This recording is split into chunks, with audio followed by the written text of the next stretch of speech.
My blind stepson slipped his small hand into mine under the heavy mahogany dining table and whispered a sentence that made the blood freeze in my veins.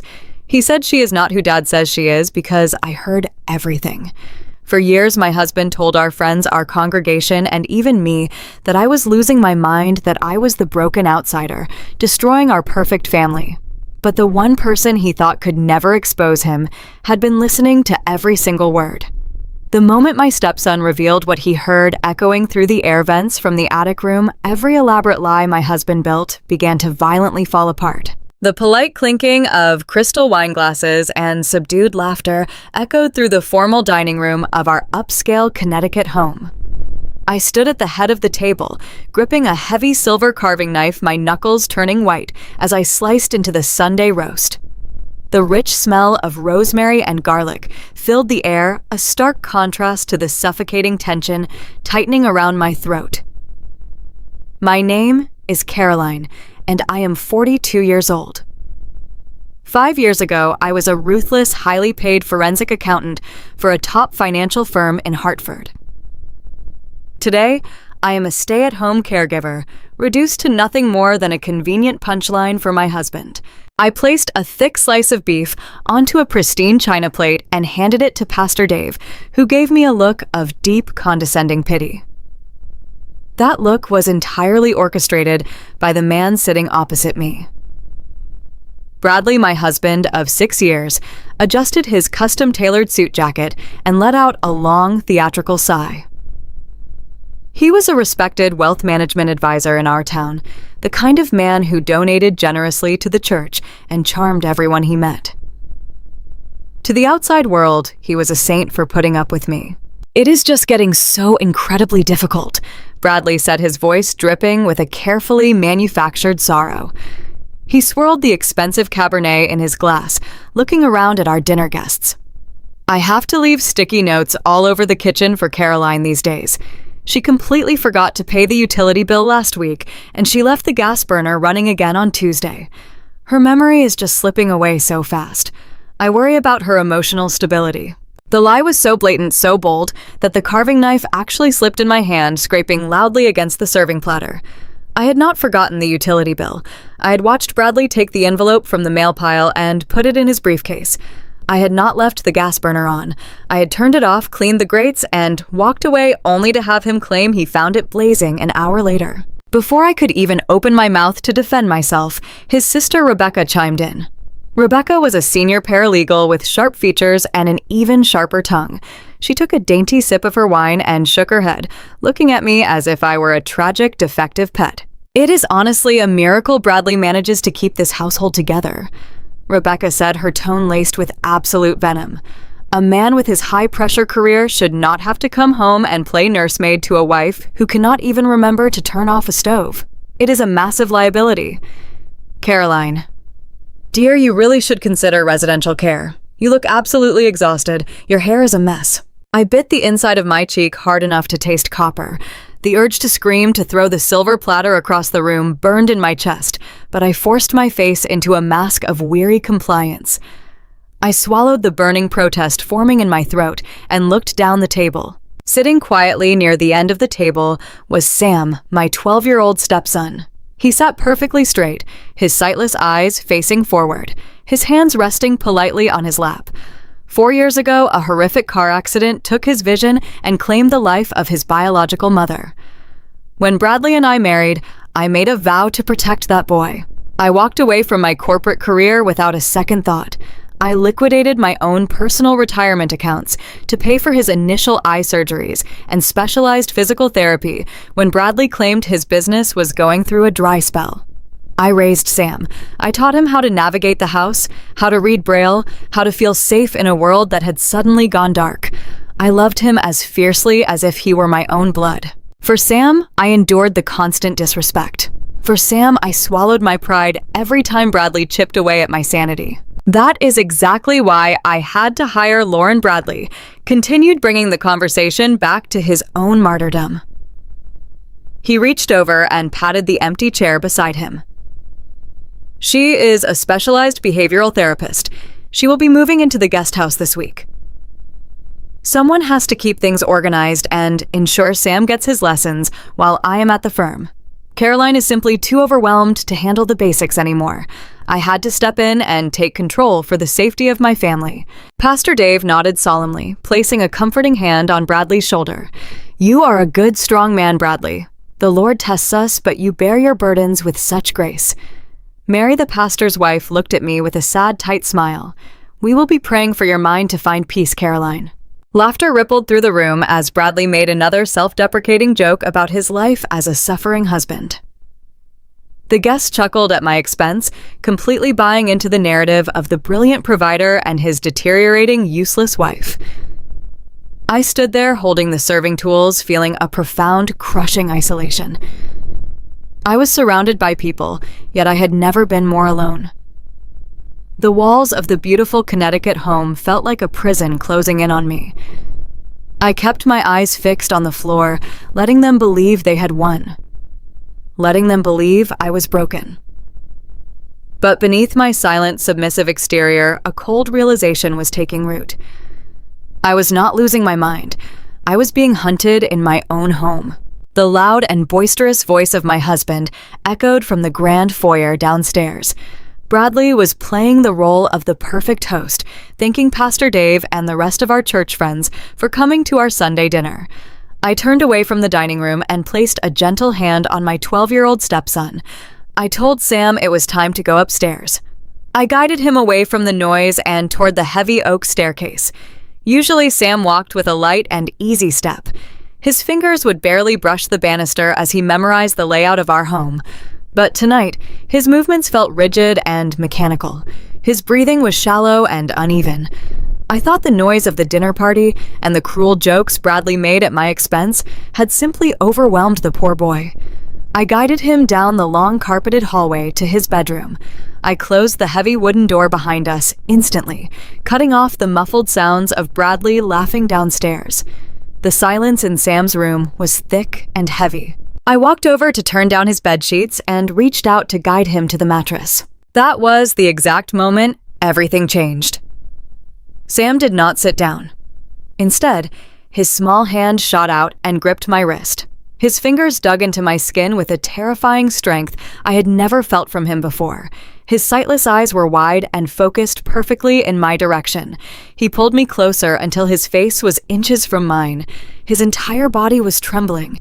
He lowered his voice to a bare and frantic whisper.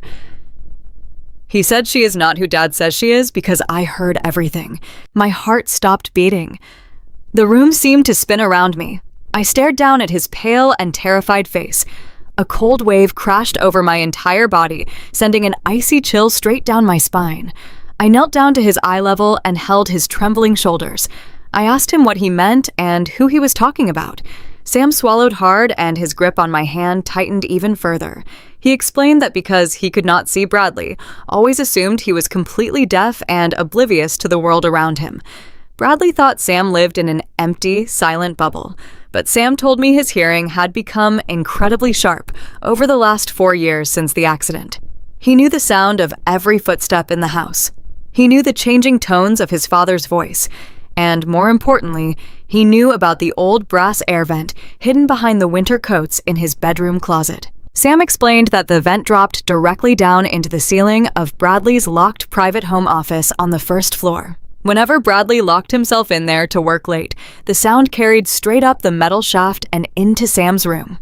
Sam told me he had been sitting on the floor of his closet for the past 3 nights, pressing his ear against the cold metal grate, listening to every single word his father said. The blood drained completely from my face as Sam began to repeat the exact conversations he had memorized. He told me Bradley was not conducting late-night client meetings for his wealth management firm. He was talking to his sister Rebecca and another woman on speakerphone. Sam's voice broke as he quoted his own father. He heard Bradley laughing. He heard Bradley say that the medical paperwork was almost perfectly staged. Bradley boasted to Rebecca that my memory was getting worse, just as they planned. He said it would only take a few more weeks to have a judge declare me legally incompetent and unfit to manage my own affairs. My stomach violently churned. Suddenly, every confusing moment of the past month made terrifying sense. The gaslighting at the dinner table, the misplaced house keys, the important financial documents that kept vanishing from my desk, the sudden and severe dizzy spells I experienced every morning after drinking the coffee Bradley so lovingly prepared for me. It was all a deliberate and calculated setup. I was not losing my mind.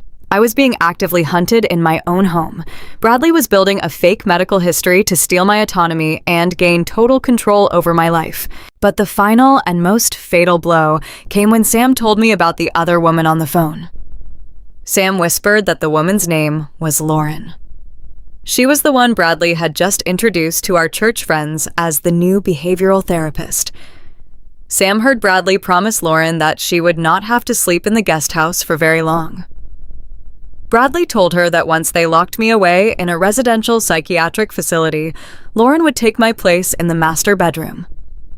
Lauren was not a medical professional at all. She was his mistress. Bradley was moving his lover into my house right under my nose, using my stepson's disability as the perfect cover story. I sat on the floor of the bedroom, holding Sam in my arms as a profound realization settled over me. The submissive and exhausted wife died right there on that carpet. The tears of confusion I had cried for weeks instantly evaporated. In their place, the cold and calculating mind of a former forensic accountant roared back to life. Bradley thought I was a weak and broken woman.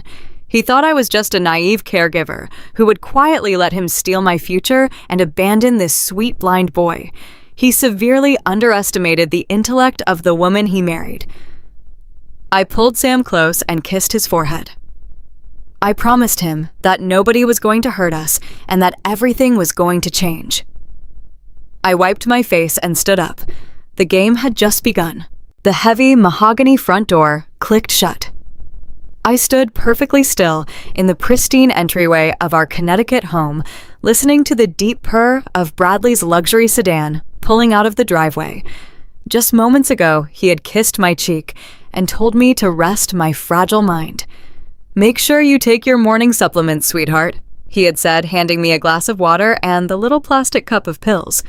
"You looked so confused during the dinner party yesterday. I just want my vibrant wife back." I had smiled the vacant, compliant smile of a broken woman and pretended to swallow them under his watchful eye. But the second his car turned down the street, the pathetic housewife vanished. I spat the pills into my hand. My tears from the night before were completely gone. In their place, a glacial, calculating chill settled deep into my bones. The ruthless forensic accountant Bradley thought he had permanently erased was wide awake. I walked straight to the hallway linen closet and pulled the hidden cord for the attic access. The wooden ladder groaned as it unfolded. I climbed up into the stifling heat of the crawl space. The air up there was thick with dust and the smell of dry insulation. I kept my balance on the wooden joists, moving carefully above the sprawling layout of our home. I counted the paces just as I used to count discrepancies in corporate ledgers. 10 steps forward, 3 steps to the right. I stopped right above the exact coordinates of Bradley's locked private office. Sam was absolutely right. Beneath a thick layer of pink fiberglass insulation, I found the old brass ventilation duct. It ran straight down into the drop ceiling of Bradley's sanctuary. My hands were covered in grime, but they did not shake. I reached into the pocket of my jeans and pulled out a tiny voice-activated digital recorder. I had bought it with cash years ago during a massive corporate audit to document whistleblower interviews. I never thought I would be using it to audit my own husband. I tied a piece of heavy fishing line to the small black device. I carefully lowered it through the dusty metal grate, letting it drop right behind the acoustic tiles of Bradley's ceiling. It was perfectly hidden. The moment he walked into that room and opened his mouth, my little device would capture every treacherous syllable. I secured the line tightly to a wooden beam and sat back on my heels. Sitting there in the suffocating dark, a horrifying cascade of realizations hit me. My analytical mind began rapidly processing the data of my own life over the last 4 months. Forensic accountants are trained to look for patterns of deceit to find the hidden truth behind falsified numbers. Now I was applying those skills to my own marriage. The keys I supposedly lost. The vital tax documents I allegedly misplaced. The times I swore I had turned off the stove only for Bradley to rush in and claim I nearly burned the house down. It was not a failing memory. It was a perfectly executed manipulation. Bradley was deliberately staging the environment to build a bulletproof case against my sanity. He was manufacturing evidence of my incompetence line by line, just like a corrupt executive cooking the books. Then a darker, more sinister thought slammed into my chest. The dizziness. For weeks, I had been waking up with a heavy fog in my head. My vision would swim and my limbs felt like lead. I would stumble through the mornings feeling completely detached from reality. Bradley had been so attentive. He insisted on making my morning coffee and bringing me my daily customized vitamin packs. He told everyone at church how he researched the best brain health supplements to help with my cognitive decline. My breath caught in my throat. I looked down at the white capsules I had spat into my palm earlier. He was not just moving my keys or hiding my paperwork. He was actively drugging me.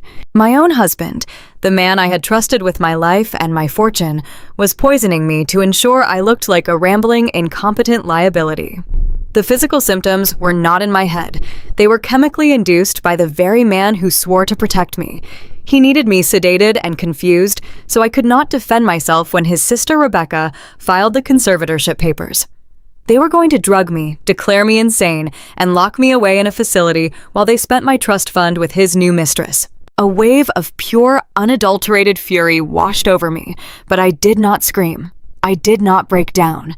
I carefully placed the capsules into a small plastic evidence bag I had brought with me. I needed to get them tested, but I already knew the truth. Every tender gesture, every look of pity, every cup of coffee was an act of violence against me. I wiped the sweat and dirt from my forehead. Bradley thought he was a genius playing a long game against a defenseless woman. He forgot who he married. He forgot that before I was a stay-at-home mother, I was the woman who ripped apart billion-dollar corporations and sent greedy men to federal prison. I crawled back toward the attic ladder, my mind racing with a cold and lethal focus. I was going to let him think his poison was working. I was going to let him feel absolute triumph. And then, I was going to tear his entire kingdom to the ground. The heavy thud of the front door closing echoed through the quiet house. I stood by the kitchen window and watched Bradley's silver luxury sedan back out of the driveway, waiting until the car disappeared completely down the tree-lined suburban street. As soon as he was gone, my shoulders dropped. The posture of the frail, forgetful wife melted away entirely. I rolled my neck, feeling the joints pop, and let out a long, steady breath.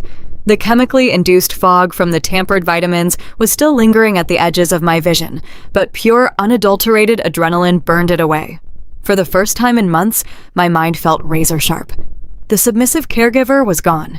The senior forensic accountant was back on the clock. I walked down the hall to Bradley's home office. The door was locked, as it always was. He claimed he needed to protect sensitive client data for his wealth management firm.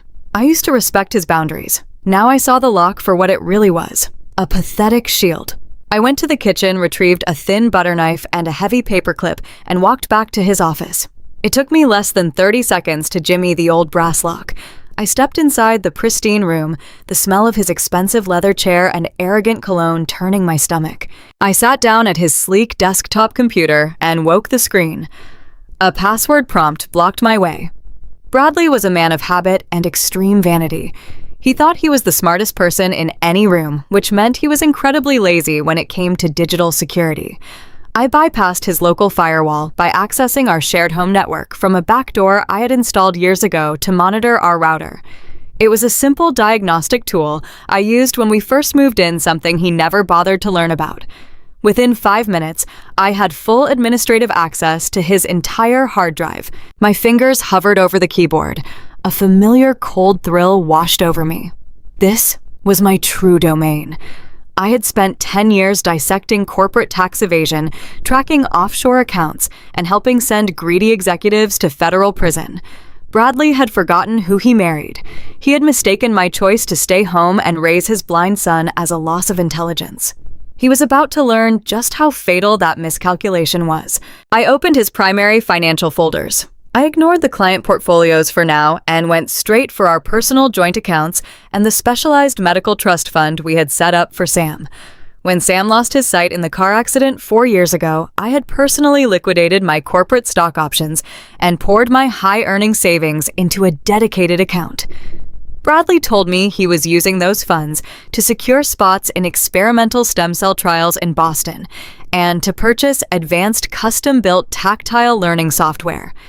Every time our balance dipped dramatically, he would hold my hand, look me in the eyes, and tell me it was a necessary investment in his son's future. I pulled up the master ledger. The numbers flooded the screen, and the sheer scale of the theft made my blood run cold. Over the past 14 months, Bradley had been bleeding the medical trust dry. There were aggressive, massive withdrawals happening every 3 weeks. $10,000 here, $15,000 there. The balance of the account, which should have held nearly $500,000 of my hard-earned money, was down to a fraction of that amount. I stared at the transaction history. I felt a visceral burning rage ignite in my chest. He was not just stealing my money. He was using a crippled, blind 12-year-old boy as his financial cover. He was exploiting his own son's tragic accident to rob me blind. I refused to let emotion cloud my vision. I needed hard, undeniable proof. I isolated the routing numbers attached to the largest outgoing wire transfers. They were not going to Massachusetts General Hospital. They were not going to any pediatric eye institute. The money was being funneled into a dummy limited liability company registered in Delaware. The company name was listed as Apex Holdings. It was a classic amateur shell game.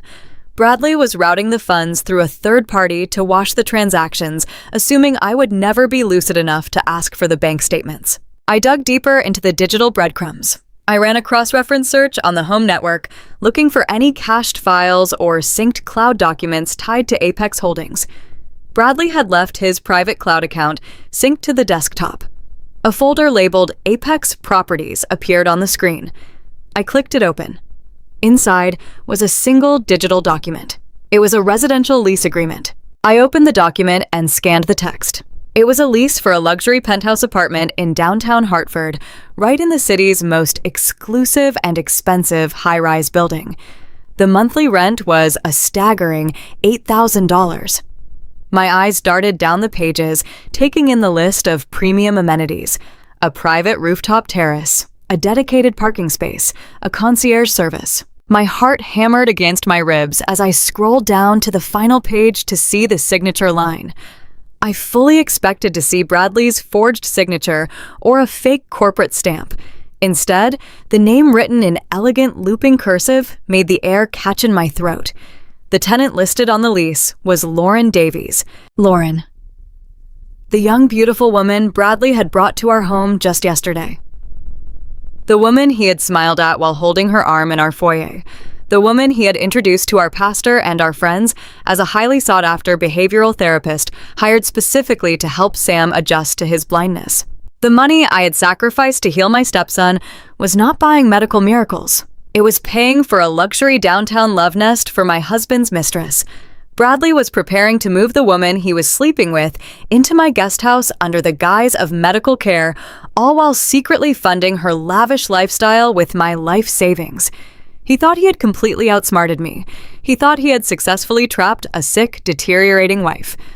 I printed the lease agreement, the sound of the printer echoing like a starting gun in the quiet office. I folded the warm papers, my mind locking into absolute focus. Bradley wanted to play a game of destruction. He had no idea I was about to change all the rules. The sleek silver Lexus pulled into our circular driveway at exactly 10 in the morning on Tuesday. I stood by the kitchen window holding a mug of black coffee that I had poured myself carefully, avoiding the contaminated pot Bradley had brewed before he left for his wealth management firm. I watched as the driver's side door opened. Lauren stepped out into the crisp Connecticut air. She looked to be in her late 20s. She wore tight designer jeans and a fitted cashmere sweater that screamed new money. She tossed her long blonde hair over her shoulder and looked up at our sprawling brick estate with a wide, greedy smile. This was the woman who thought she was going to replace me. Bradley had arranged for a moving company to bring her boxes to the guest house out back. I walked to the front door to greet her, pulling my cardigan tightly around my shoulders and letting my posture droop. I arranged my face into a mask of weary gratitude.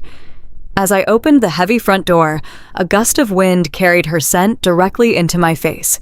It was a heavy, overwhelmingly sweet floral perfume. My stomach violently lurched. It was the exact same cheap scent I had smelled lingering on the lapels of Bradley's custom-tailored suits for the past 6 months. He had always claimed it was the new air freshener his secretary used in the executive lounge. I forced myself to swallow the burning bile in my throat. Lauren walked up the front steps, holding a sleek leather tote bag. She did not wait for me to invite her inside. She simply brushed past me and walked right into the grand foyer. She dropped her bag onto the antique console table with a loud thud and began looking around the space as if she were inspecting property she had just purchased. "It is so wonderful to finally meet you, Caroline." Lauren said my name with a syrupy, high-pitched drawl that made my skin crawl. "Bradley has told me absolutely everything about your condition." "You poor sweet thing. You must be completely exhausted trying to manage a blind child with your severe cognitive issues." I bit the inside of my cheek until I tasted blood. I looked down at the marble floor playing the role of the broken, confused wife perfectly. I thanked her in a small, shaky voice. I told her I was just so grateful she was here to help with Sam. Lauren immediately took control of my home. Within an hour, she had unpacked her bags in the guest house and marched right back into my main kitchen. She started rearranging my pantry. She moved the cereal boxes to lower shelves. She threw away my organic teas and replaced them with imported coffee blends she claimed were better for waking up the brain. She spoke to me slowly and loudly, enunciating every single syllable as if she were talking to a toddler or someone who had suffered a massive head injury. "Why do you not go sit down in the sunroom, Caroline?" Lauren smiled, placing a patronizing hand on my shoulder. Her nails were manicured in a sharp, blood-red point. Bradley gave me the full schedule. "I know exactly how he likes Sam's day structured. You just go rest that fragile head of yours. Let the professionals handle the heavy lifting from now on. I am here to take all your burdens away." I looked at her perfectly painted face. I wanted nothing more than to wipe that smug, entitled look right off her lips. I wanted to drag her by that blonde hair and throw her out the front door. But my analytical mind kept me completely grounded. A forensic accountant does not strike until she has gathered all the receipts. I knew that reacting with sudden anger would only give Bradley the exact ammunition he needed to prove I was emotionally unstable and a danger to myself. So I smiled. It was a weak, trembling smile of absolute submission. I allowed my shoulders to slump even further. I thanked her profusely, letting my voice crack with manufactured emotion. I told her she was an absolute angel sent from heaven. I stumbled slightly on my way out of the kitchen, putting a hand to my forehead to feign a dizzy spell. Lauren quickly caught at my arm. "Oh my goodness, you really are deteriorating quickly, are you not?" Lauren said. Her voice carried a terrible, victorious glee. "You just go lay down. I have everything under control." I shuffled into the sunroom and sat heavily in the armchair. Through the glass double doors, I watched Lauren parade around my kitchen like the new lady of the manor. When Sam came downstairs, she spoke to him with that same fake, sugary tone. I saw my sweet stepson stiffen at the sound of her voice, but he remembered the promise I made to him in his bedroom. He played along, tapping his white cane and nodding obediently as Lauren led him to the dining table. That evening, when Bradley came home from the firm, the psychological warfare escalated to a nauseating level. Lauren greeted him at the door and took his briefcase. They exchanged a look of pure, unadulterated arrogance right over my head. At dinner, Lauren sat in the chair right next to Bradley, leaning in close to whisper about Sam's progress. Bradley looked at me with deep theatrical concern. "You look terribly pale tonight, Caroline. Are you feeling confused again?" "Lauren told me you nearly tripped in the kitchen today." I let my fork tremble against my plate. I looked at Bradley with wide, fearful eyes. I told him I just felt so tired and fuzzy. I told him I did not know what I would do without him and Lauren to keep the house running. Bradley reached out and patted my hand. "Do not worry about a thing, sweetheart. We are going to take excellent care of you." Lauren smiled brightly and agreed, taking a long sip of her wine. "Yes, Caroline, you just surrender all the control to us. It is the best thing for everyone." I looked down at my lap to hide the cold, calculating fire burning in my eyes. They were completely blinded by their own hubris. They thought they had successfully broken a weak, dependent housewife. They thought they were building their dream life right on top of my grave. But as I sat there feeding their massive egos, every gear in my mind was turning. They had invited the enemy directly inside the gates, and they had absolutely no idea that I was already digging the foundation for their prison. The house was unnervingly quiet the next morning. Bradley had left for his firm, and Lauren had taken Sam to the local park for what she called sensory integration exercises. I knew it was just an excuse for her to get out of the house and play the role of the devoted therapist in public.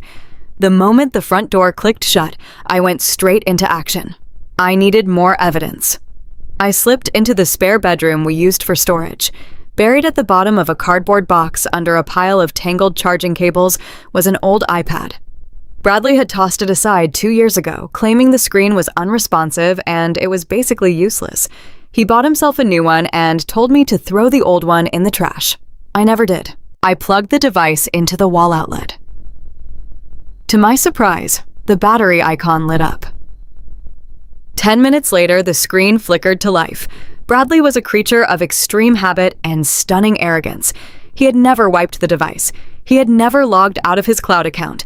As soon as the iPad connected to our home wireless network, a barrage of notifications flooded the lock screen. The digital chime echoed in the dusty room. My eyes locked onto the green messaging icon. A synced conversation string was bold and unread. It was not a message from Lauren. The contact name at the top of the screen was Rebecca. My heart hammered against my ribs. I tapped the screen and opened the conversation thread. As I read the lines of text, the breath left my lungs. Rebecca was not just a mean, judgmental sister-in-law who enjoyed making passive-aggressive comments at Sunday dinner. She was the legal architect of my entire destruction. I scrolled up through months of meticulously detailed messages. Rebecca was giving Bradley step-by-step legal instructions. She told him exactly what to say to our church friends to establish a public record of my declining mental health. She told him to document every time I supposedly forgot to pay a bill or left the stove running. And then a block of text caught my eye and made my blood run completely cold. Rebecca wrote that the conservatorship petition was nearly finished. She told Bradley they had to secure the final medical signature before my 43rd birthday. She typed that once the judge declared me legally unfit, Bradley would be granted full control over all my personal finances. The puzzle pieces violently snapped into place. In exactly 2 months, I was turning 43. That was the exact date my late grandfather's family trust fund matured. It was an untouchable account holding $4 million. Bradley had never been able to access it. He had complained about it for years, begging me to break the trust early to fund his risky investment ventures. I had always refused, insisting the money was for our future and for Sam's long-term medical care. I had protected that money with my life. Now Bradley and Rebecca were plotting to steal it entirely. Rebecca was a senior paralegal. She knew exactly how to manipulate the probate courts. She was using her professional expertise to draft the conservatorship papers that would strip away my human rights and hand my $4 million trust directly to her brother. In one message, she even demanded a 20% cut of the trust for her legal services. Bradley had replied, indicating his full agreement. My hands shook with a lethal mixture of disgust and rage. The cruelty was so absolute, so profoundly evil, that it transcended normal betrayal. My own husband and his sister were conspiring to rob me, drug me, and erase my existence just to get their hands on my family inheritance. They saw me as a walking bank account. They thought I was nothing but a gullible fool, waiting to be slaughtered. I took high-resolution photographs of every single text message using my phone. I captured the timestamps, the demands for money, and the clear evidence of their conspiracy to commit fraud. I was gathering the ammunition for a war they did not even know they were fighting. But I was not finished. I left the spare room and walked to the hallway closet. I climbed the wooden ladder into the sweltering heat of the attic crawlspace. I moved silently across the wooden beams until I reached the spot directly above Bradley's home office. I pulled up the heavy fishing line I had dropped through the ventilation grate the day before. The tiny voice-activated recorder felt warm in the palm of my hand. I climbed back down, locked the attic hatch, and hurried into my bedroom. I sat on the edge of the mattress and plugged the recorder into my laptop. I slipped a pair of headphones over my ears and pressed play. At first, there was only the sound of papers shuffling and a heavy door clicking shut. Then the clear, undeniable voice of my husband filled my ears. He was pouring a drink. The clinking of ice against glass was followed by the high, sugary laugh of Lauren. Lauren was complaining. Her voice dropped the fake sweet tone she used around me and became whiny and grating. She told Bradley she was already sick of pretending to be a therapist. She complained that the guest house was too small and that she despised having to look at my face every single morning. Bradley's voice replied, thick with arrogant confidence. He told her she only had to endure it for a few more weeks. He promised her that everything was going perfectly according to the plan. He told her my mind was practically gone from the pills he was feeding me. And then I heard the words that sealed his absolute doom. Lauren giggled and asked what would happen to me once the money was secured. Bradley laughed a dark, heartless sound that made my skin crawl. He said he had already picked out the residential psychiatric facility. He described it as a miserable lockdown ward 2 states over. He told his mistress that they were going to lock me in a padded room, throw away the key, and sleep in my master bed on the very same night. I pulled the headphones off and stared at the blank wall of my bedroom. They were laughing about stealing my sanity, my money, and my freedom. They thought it would be easy. They thought I was just a pawn waiting to be cleared from the board. I closed my laptop, my jaw set like stone. I had heard enough. It was time to burn their entire world to ashes. The morning sunlight filtered through the sheer curtains of our master bedroom. It painted a deceptively peaceful picture across the hardwood floor. I sat on the edge of the bed staring at my hands. I made them tremble slightly. It was a calculated movement. Bradley walked into the room carrying a silver tray with a cup of chamomile tea and a plate of sliced fruit. He wore his perfectly tailored navy suit and an expression of deep manufactured sorrow. He set the tray down on the nightstand and knelt in front of me. He took my shaking hands in his. "Caroline, sweetheart." He began, his voice dripping with fake sympathy. "You had another terrible night. You woke up screaming about shadows in the hallway. I am so worried about you. Your memory lapses are getting worse, and you seem so frightened all the time. I cannot bear to watch my vibrant wife slip away like this." I looked down at him and forced a single tear to roll down my cheek. I had not screamed at all last night. I had slept perfectly still, listening to his quiet footsteps as he snuck downstairs to text his mistress. But I nodded slowly, playing the role of the broken woman. Bradley sighed heavily and rubbed his thumb across my knuckles.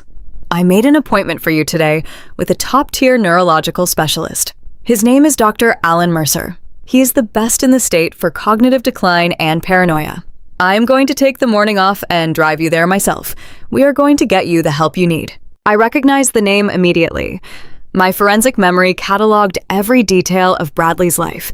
Dr. Alan Mercer was not just a renowned neurologist. He was Bradley's regular partner at the exclusive Oak Ridge Country Club. I had seen the expensive golf club fees on our bank statements. I had seen Mercer's name on Bradley's phone logs. This was not a medical consultation. This was a staged execution. Bradley was bringing in his wealthy friend to officially stamp my brain as defective. I sniffled and offered him a weak, grateful smile. "Thank you, Bradley," I whispered. "I just feel so lost lately. I do not know what I would do without you." He kissed my forehead and told me to get dressed. An hour later, we were sitting in the plush waiting room of Dr. Mercer's private clinic. The walls were painted a calming shade of pale blue. Soft classical music played from hidden speakers. Bradley held my hand the entire time, gently rubbing my fingers whenever the receptionist looked our way. He was playing the devoted husband for the audience. Dr. Mercer called us into his spacious office. He was an older man with silver hair and an expensive gold watch that caught the light. He greeted Bradley with a firm handshake that lasted just a second too long. a silent acknowledgement between two conspirators. Then he turned to me with a look of extreme condescending pity. "Have a seat, Caroline," he said, gesturing to a leather sofa. "Bradley tells me you have been experiencing some very distressing episodes lately.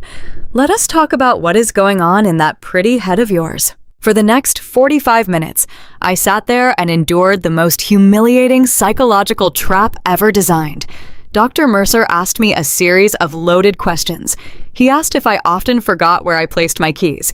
He asked if I felt suspicious of the people trying to help me. Every time I opened my mouth to answer, Bradley would interrupt with a fabricated story.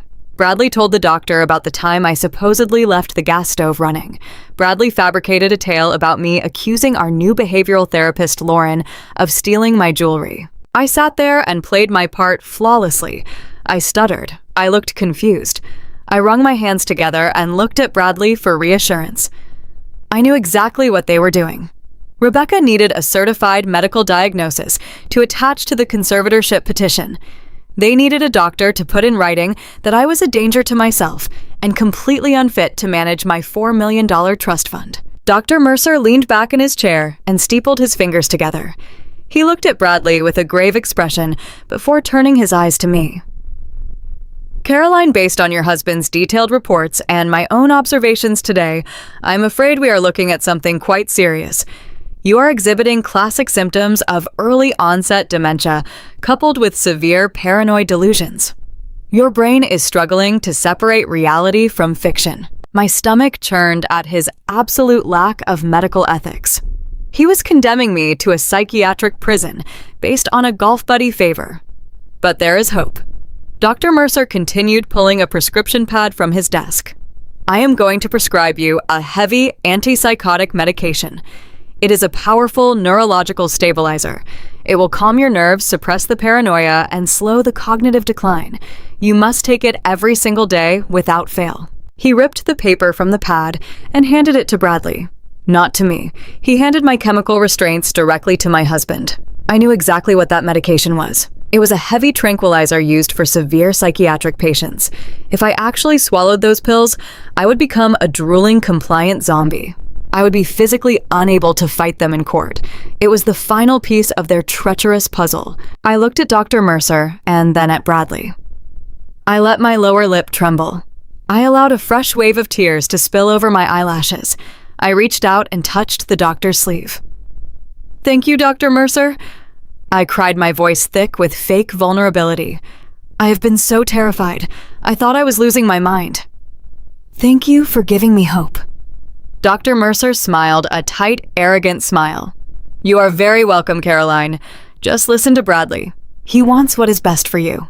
I turned to Bradley and buried my face in his chest. I hugged him tightly, feeling the stiff fabric of his suit. "Oh, Bradley," I sobbed. "I am so lucky to have you looking out for me." He stroked my hair and whispered that everything was going to be fine. We left the clinic and drove straight to the pharmacy. Bradley insisted on going inside to fill the prescription himself while I waited in the car. I sat in the passenger seat and watched him through the glass windows of the drugstore. He was smiling at the pharmacist. He looked so incredibly triumphant. He believed he had won. He believed he had successfully secured the medical documentation needed to steal my entire fortune and lock me away forever. I stared at him, and my fake tears dried instantly. A cold, ruthless energy surged through my veins. The trap was fully set. They had played all their cards.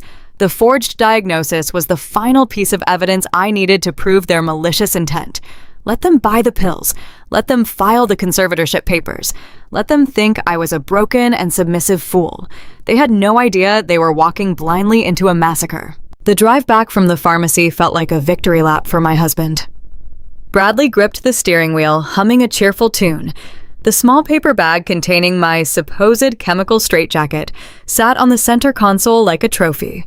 I kept my head leaning against the passenger window, maintaining the slow breathing of a woman completely defeated. Inside my chest, a fiery drumbeat of adrenaline fueled my every thought. That afternoon, Bradley confidently left for the country club to celebrate his medical trap with Dr. Mercer. He locked the prescription bottle inside the medicine cabinet, thinking I was too weak to touch it. As soon as his engine faded down the street, I walked to the kitchen, grabbed my purse, and drove to a pharmacy 3 towns over. I wandered the aisles with forensic precision, scanning for a visual match. I found it in the digestive health section, a generic brand of chalky white probiotic mints. They were the exact same size, weight, and smooth cylindrical shape as the heavy antipsychotic capsules prescribed to destroy my mind. I bought 4 bottles with cash and drove home.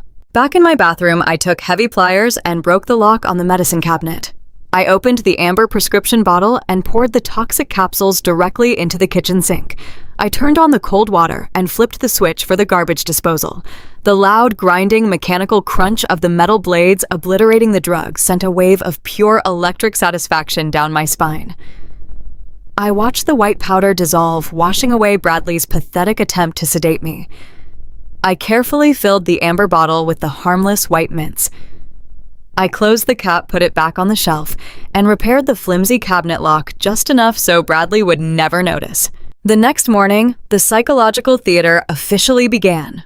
Bradley walked into the kitchen wearing his tailored suit, holding a glass of filtered water and the amber pill bottle.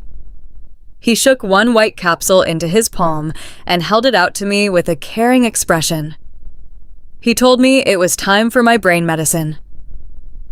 He said it would help me stop feeling so confused. I looked at the pill with wide, fearful eyes, letting my hands tremble as I reached out. I placed the mint on my tongue, took a gulp of water, and swallowed. Bradley watched my throat bob. A slow, smug, victorious smile spread across his face. It was the smile of a predator who firmly believed he had subdued his prey. He kissed the top of my head and told me I was being a good girl. I lowered my chin and stared blankly at the countertop, perfectly playing the part of the compliant, heavily medicated wife. Over the next 2 weeks, I escalated my performance to an absolute art form. I knew that for Bradley to drop his guard, he needed to believe the drugs were ravaging my cognitive functions. I started walking with a slow, shuffling gait. I intentionally dropped coffee mugs and stood there weeping helplessly until he came to clean it up. When he asked simple questions about my day, I would let my voice trail off into a vacant whisper staring through him. I watched his arrogance swell to magnificent heights. His hubris became his ultimate downfall. Because Bradley was completely convinced that my brain was turning into useless mush, he became incredibly careless. He stopped hiding his phone when he texted Lauren. He stopped lowering his voice when calling his sister Rebecca to discuss the conservatorship paperwork. Most importantly, he stopped locking the door to his home office. He assumed I was too chemically sedated to even turn a doorknob, let alone navigate a computer network. It happened on a rainy Thursday evening. Bradley was sitting in his office reviewing financial portfolios when his cell phone buzzed. It was Lauren complaining loudly from the guest house about the wireless connection. Annoyed and arrogant, Bradley stood up and walked out of the room to deal with his mistress. He did not bother to lock the door or close his laptop. He simply left the machine wide open, glowing brightly in the dim room. The moment I heard the heavy front door open and close, I dropped the vacant stare. My spine straightened. The slow, shuffling walk vanished instantly, replaced by the swift, silent movements of a professional auditor. I slipped into the office and sat down in his leather executive chair. The screen was completely unlocked. My eyes scanned the digital spreadsheet illuminated on the monitor. This was not the medical trust fund. This was something much deeper. I navigated through the encrypted folders, utilizing the network access I had secured days ago. My fingers flew across the keyboard with lethal precision. I bypassed 2 layers of basic security questions he had set up using our wedding anniversary and his mother's maiden name. He was tragically predictable. I opened a hidden master file labeled Offshore Assets. The screen populated with a long list of international banking codes. My breath caught in my throat.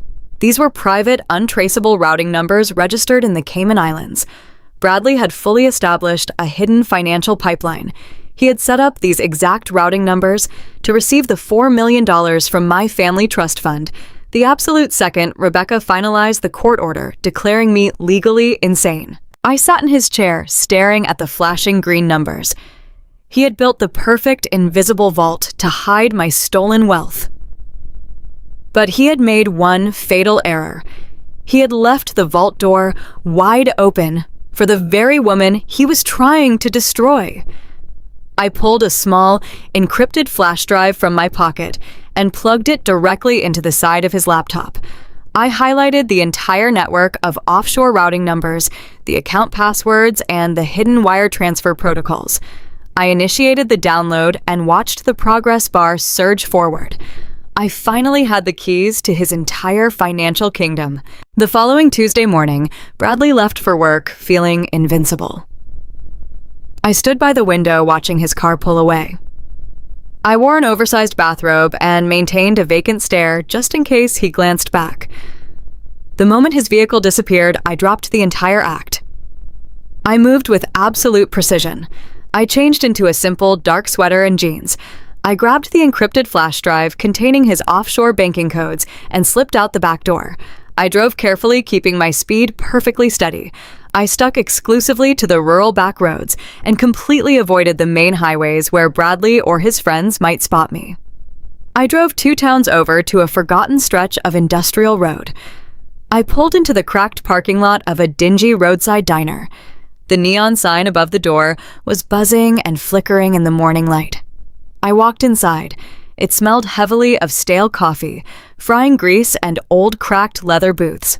It was the absolute last place anyone from Bradley's elite social circle would ever dare to go. I walked to a dark booth in the far back corner and sat down to wait. A few minutes later, the glass door chimed open. Thomas walked in looking entirely out of place in the grim surroundings. He wore a razor-sharp charcoal suit and carried a sleek black briefcase. Thomas was a high-powered, ruthless estate lawyer I had worked with extensively during my days as a senior forensic accountant.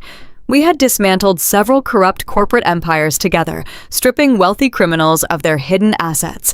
When I called him from an untraceable burner phone the night before and told him I desperately needed his help, he did not ask any questions. He simply told me to name the time and place. Thomas slid into the booth across from me and placed his briefcase on the sticky wooden table. He looked closely at my pale face and the dark circles I had intentionally drawn under my eyes with gray makeup. He smiled a tight, dangerous smile. He told me I looked exactly like a woman who was supposed to be rapidly losing her mind. I took a paper napkin and wiped away the fake makeup from my skin. I told him my mind had never been clearer in my entire life. I slid the encrypted flash drive across the table. I told him my husband and his paralegal sister were trying to lock me in a psychiatric ward to steal my family trust fund. Thomas did not act shocked by the terrible betrayal. He simply opened his briefcase and pulled out a thick manila folder. He told me he had already started digging into Rebecca's legal footprint the moment we hung up the phone. Thomas had deep connections inside every probate court in the state. He opened the folder and slid a stack of intercepted legal drafts toward me. My sister-in-law was moving incredibly fast. Thomas confirmed that Rebecca had already drafted the initial petition for an emergency conservatorship. She had perfectly formatted the paperwork and included the forged medical diagnosis from Dr. Mercer, citing my severe cognitive decline and extreme paranoia. Thomas pointed his finger at the filing timeline on the second page. He told me Rebecca was planning to submit the official paperwork to the judge in exactly 18 days. That was precisely 2 days before my 43rd birthday. 2 days before my $4 million trust fund officially unlocked and became mine to legally control. They were going to have me declared legally incompetent at the exact moment the money became available, so Bradley could seize every penny as my court-appointed guardian. Thomas leaned back against the leather booth and looked at me with cold professional respect. He told me they had built a very solid legal trap, but he also told me they had made a fatal mistake by severely underestimating the woman they were trying to bury. I looked Thomas straight in the eyes and told him I did not just want to stop their plan. I wanted to leave them with absolutely nothing. Thomas smiled again and pulled a fresh stack of thick legal documents from the bottom of his briefcase. He told me we were going to build an invisible financial fortress right under their noses. Since I was currently still legally competent and in full control of my faculties, we were going to transfer my entire $4 million inheritance completely out of my name. Thomas had spent the entire night drafting the paperwork for an ironclad irrevocable blind trust. He explained the mechanism in sharp detail. He said the moment I signed these papers, the money would instantly vanish into a highly protected legal entity that Bradley could never possibly touch. Even if Bradley managed to get a corrupt judge to grant the conservatorship, there would be absolutely no money left in my name for him to manage. The trust would be completely out of his reach, locked behind massive walls of corporate litigation that would take decades to dismantle. I felt a surge of pure electric triumph rush through my veins as I listened to his brilliant legal strategy. Thomas placed a heavy gold pen on the table between us. He asked me who I wanted to name as the ultimate beneficiary of this new irrevocable trust. I did not even have to think about it for a single second. I told Thomas to put the entire $4 million exclusively in the name of my 12-year-old blind stepson, Sam. Bradley had selfishly used his own disabled son as a pawn to funnel money to his mistress, Lauren. He had treated Sam like a burden and a convenient excuse for his fraud. Now Sam was going to hold the keys to the entire kingdom. If Bradley ever wanted access to a single dime, he would have to grovel before the very son he had manipulated and ignored. Thomas quickly adjusted the beneficiary clauses on the paperwork to reflect my decision. I took the heavy gold pen and signed my name on every single page. I pressed the pen down with so much force it nearly tore right through the thick paper. With every signature, I severed a piece of Bradley's greedy future. I handed the documents back to Thomas. He promised me the transfer would be fully executed and permanently sealed within 48 hours. We stood up from the sticky booth. I felt lighter and more powerful than I had in months. I walked out of the dingy diner and stepped into the bright morning sunlight. The helpless, confused housewife was officially dead. I drove back to my sprawling suburban prison, completely ready to watch my husband walk blindly into his own absolute destruction. The glowing progress bar on Bradley's desktop screen filled me with a chilling sense of purpose. I sat in his expensive leather chair and watched the offshore routing numbers transfer securely to my encrypted flash drive. But a senior forensic accountant never just scratches the surface. If you find one hidden pipeline, you always look for the main reservoir. I'd bypassed his security firewalls, and I was deep inside the network of his wealth management firm. Bradley was a senior partner. He had unfettered access to the financial portfolios of hundreds of wealthy Connecticut families. I opened his primary client ledger and began to cross-reference the master accounts against the withdrawal histories. It took my trained eyes less than 10 minutes to spot the devastating pattern. The numbers were entirely manipulated. Bradley was not just a treacherous husband, he was a corporate parasite. I pulled up the profiles of the accounts he was actively draining.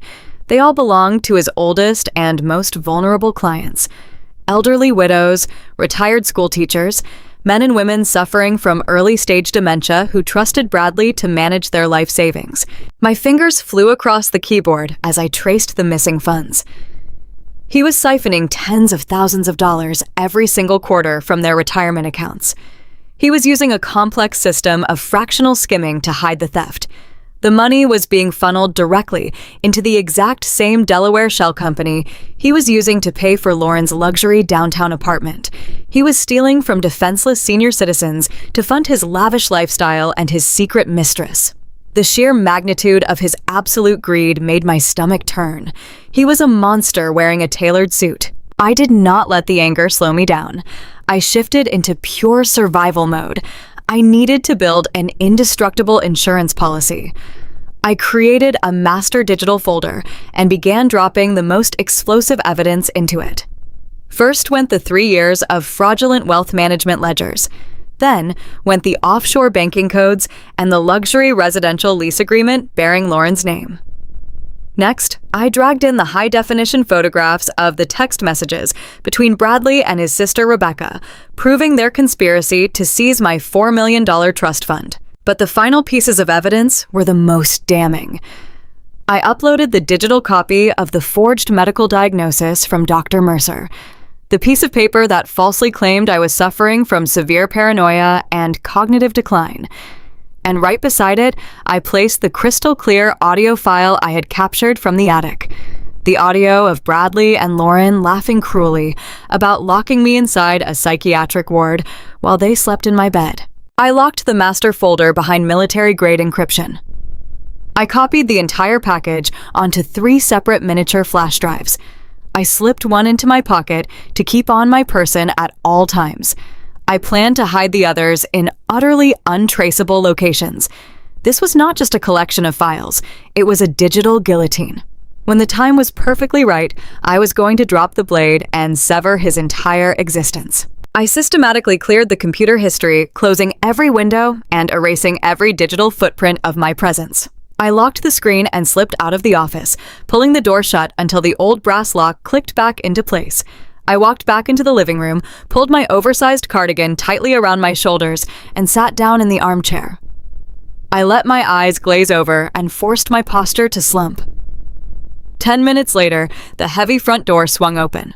Bradley walked into the foyer, practically vibrating with arrogant energy. He tossed his keys onto the console table and strode into the living room. His face was flushed with the thrill of his own perceived brilliance. He knelt down in front of my chair and took my hands in his. "Caroline, sweetheart," he said, his voice booming with fake enthusiasm. "I have some absolutely wonderful news. I have been working tirelessly with the board at the Orchid Country Club. I convinced them to let me host the annual Autumn Charity Gala next weekend. It is going to be the biggest social event of the entire season." I looked at him with wide, vacant eyes. I let a small, confused smile touch my lips. "That sounds nice, Bradley," I whispered softly. He squeezed my hands tightly. "It gets even better, Caroline. The entire gala is going to be a massive fundraiser for blind children. We are raising money for pediatric visual impairment research. I want to bring you and Sam. I want the entire city to see us standing together on that stage. I want them to see what a strong, dedicated family we are." The absolute sickness of his plan hit me like a physical blow. He was going to use my blind 12-year-old stepson as a human prop. He was going to parade a disabled boy and a supposedly mentally unstable wife in front of the wealthiest people in the state. He wanted to look like a martyred saint. He wanted to bask in the pity and admiration of his wealthy clients and his country club friends, including Dr. Mercer. He was building his public image to the highest possible peak right before he quietly locked me away and stole my inheritance. I looked at the man kneeling in front of me. He was smiling so brightly, expecting me to be deeply moved by his fake generosity. He had invited every single person he needed to impress to one massive, opulent room. He had literally built the stage for his own destruction. "Oh, Bradley," I said, letting my voice tremble with manufactured gratitude. "You are such a good father. Sam will be so proud of you. I cannot wait for the gala." Bradley kissed my cheek and walked toward the kitchen, whistling a happy tune. I stared at his retreating back, and the fragile, confused mask instantly evaporated. My eyes turned as cold and hard as crushed diamonds. Bradley wanted a massive audience. He wanted the spotlight. I was going to give him exactly what he wanted. I was going to let him stand on that stage under the glittering chandeliers, and then I was going to burn his entire world to ashes in front of everyone he knew. The week leading up to the massive charity gala felt like an agonizing masterclass in psychological torture. The air inside our sprawling Connecticut estate grew thick and suffocating with every passing day. Bradley and Lauren were no longer just sneaking around behind my back. They were openly parading their twisted victory right in front of my face. Bradley was riding a continuous high of absolute arrogance. He walked through the halls with his chest puffed out proudly, barking orders at the catering companies over his cell phone and admiring his own reflection in every mirror he passed. He truly believed he had already won the war. He fully believed I was a medicated zombie shuffling blindly toward a locked psychiatric ward. And because he believed that lie so completely, his mistress began to act like the undisputed new lady of the house. Lauren spent less and less time in the guest house. She practically lived in my kitchen and my formal living room. She stopped pretending to be a behavioral therapist entirely. She would lounge lazily on the expensive Italian leather sofa, filing her sharp red nails and barking disrespectful orders to fuss at the housekeeping staff. But her brazen entitlement reached an entirely new level of cruelty on a rainy Tuesday morning. I was sitting at the kitchen island, staring blankly at a cold cup of chamomile tea, playing my designated role of the confused and heavily drugged wife. Lauren walked into the room, humming a cheerful pop song. She opened the refrigerator and poured herself a tall glass of sparkling water. When she turned around to face me, the morning light caught the brilliant sparkle of diamonds resting against her collarbone. My breath caught sharply in my throat. I recognized the necklace instantly. It was a vintage platinum chain holding a flawless teardrop diamond. It was an irreplaceable family heirloom that my late grandmother had given me on my 18th birthday. I kept it locked inside a velvet box hidden in my mahogany vanity. Lauren had gone into my private bedroom, rummaged through my most intimate belongings, and stolen my most treasured possession. She stood there drinking her water and wearing my grandmother's diamond with absolute shameless pride. The sheer audacity of her blatant theft made my blood boil hot enough to scorch my veins. I wanted to leap out of my chair, grab the heavy cast iron skillet from the counter, and wipe that smug, arrogant grin right off her perfectly painted face. But my forensic discipline held me firmly in place. I forced my hands to remain flat against the cold marble countertop. I took a slow, shallow breath and let my eyes glaze over into a dull, empty stare. "Oh," Caroline Lauren sighed, setting her glass down with a loud, sharp clack. "You look absolutely dreadful today. Your skin is practically gray. You really need to go stay in your room and rest. It is honestly so exhausting having to watch you stumble around all morning." I blinked slowly, staring directly at the diamond resting on her skin. I let my voice come out as a raspy, broken whisper. "That is a very pretty necklace, Lauren," I murmured. Lauren touched the diamond and let out a high-pitched, grating laugh. "Oh, this old thing," she said, tossing her long blonde hair over her shoulder. "Bradley gave it to me last night. He said it was just sitting around collecting dust and that a beautiful piece of jewelry deserves to be worn by a beautiful, vibrant woman. He is so incredibly generous to his staff." I lowered my head and nodded submissively, bearing the towering inferno of rage burning inside my chest. The humiliation only intensified that evening when Bradley returned from the wealth management firm. He walked into the dining room holding a freshly pressed custom tuxedo in a plastic garment bag. He hung it carefully over a chair and poured himself a heavy glass of expensive bourbon. I sat quietly at the table, pushing a piece of baked chicken around my porcelain plate. Bradley took a long sip of his drink and looked at me with a heavily exaggerated expression of pity. "Caroline, sweetheart, we need to have a serious talk about the charity gala this weekend." He began, his voice dripping with thick condescension. "I have been watching you closely these past few days. Your cognitive decline is just progressing so rapidly. You are moving slowly and your memory is completely unreliable." I looked up at him with wide, fearful eyes. I let my lower lip tremble slightly. "But Bradley," I whispered softly, "you said you wanted the whole city to see us standing together on that stage. You said we were going to raise money for blind children like Sam." Bradley sighed a heavy, dramatic sigh and reached out to pat my trembling hand. "I know I did, sweetheart," he cooed softly. "But I simply cannot expose you to that kind of stressful environment. The bright lights, the loud music, the huge crowds of important people. It would be entirely too overwhelming for your fragile brain.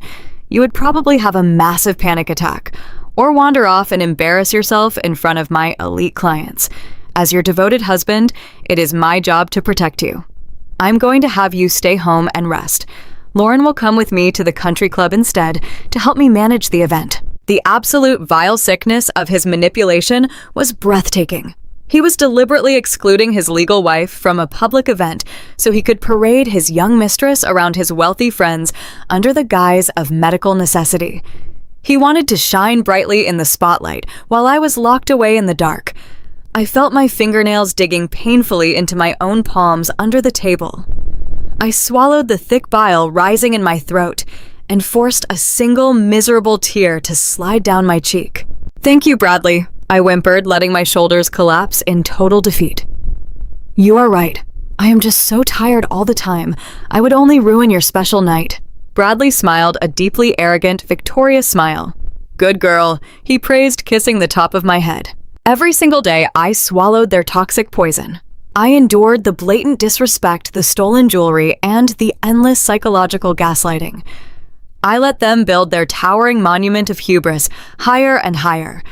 But the real truth lived entirely in the shadows of the night. Long after Bradley and Lauren had gone to sleep, I would slip silently out of my bedroom and walk down the dark carpeted hallway to Sam's room. I would slowly open his heavy oak door and step inside the pitch-black space. Sam would be sitting up in his bed, waiting patiently for me. He could not see the fake exhaustion on my face during the day. He could only hear the cold, lethal determination in my voice at night. I would sit on the edge of his mattress and take his small hands in mine. His grip was always strong and steady. "They think they have won, Sam," I whispered into the darkness, my voice completely devoid of any weakness. "They think I am broken and locked inside my own failing mind. They are planning to leave us behind and steal everything we have." Sam turned his sightless eyes toward my face.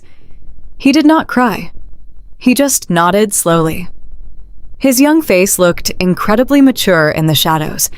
He had heard everything through the brass ventilation grate. He knew exactly how evil his father truly was. "What do we do now, Mom?" he asked quietly. I leaned in close and kissed his forehead. I smoothed his hair and gave him a promise carved in absolute stone. "We let them throw their big party," I whispered fiercely.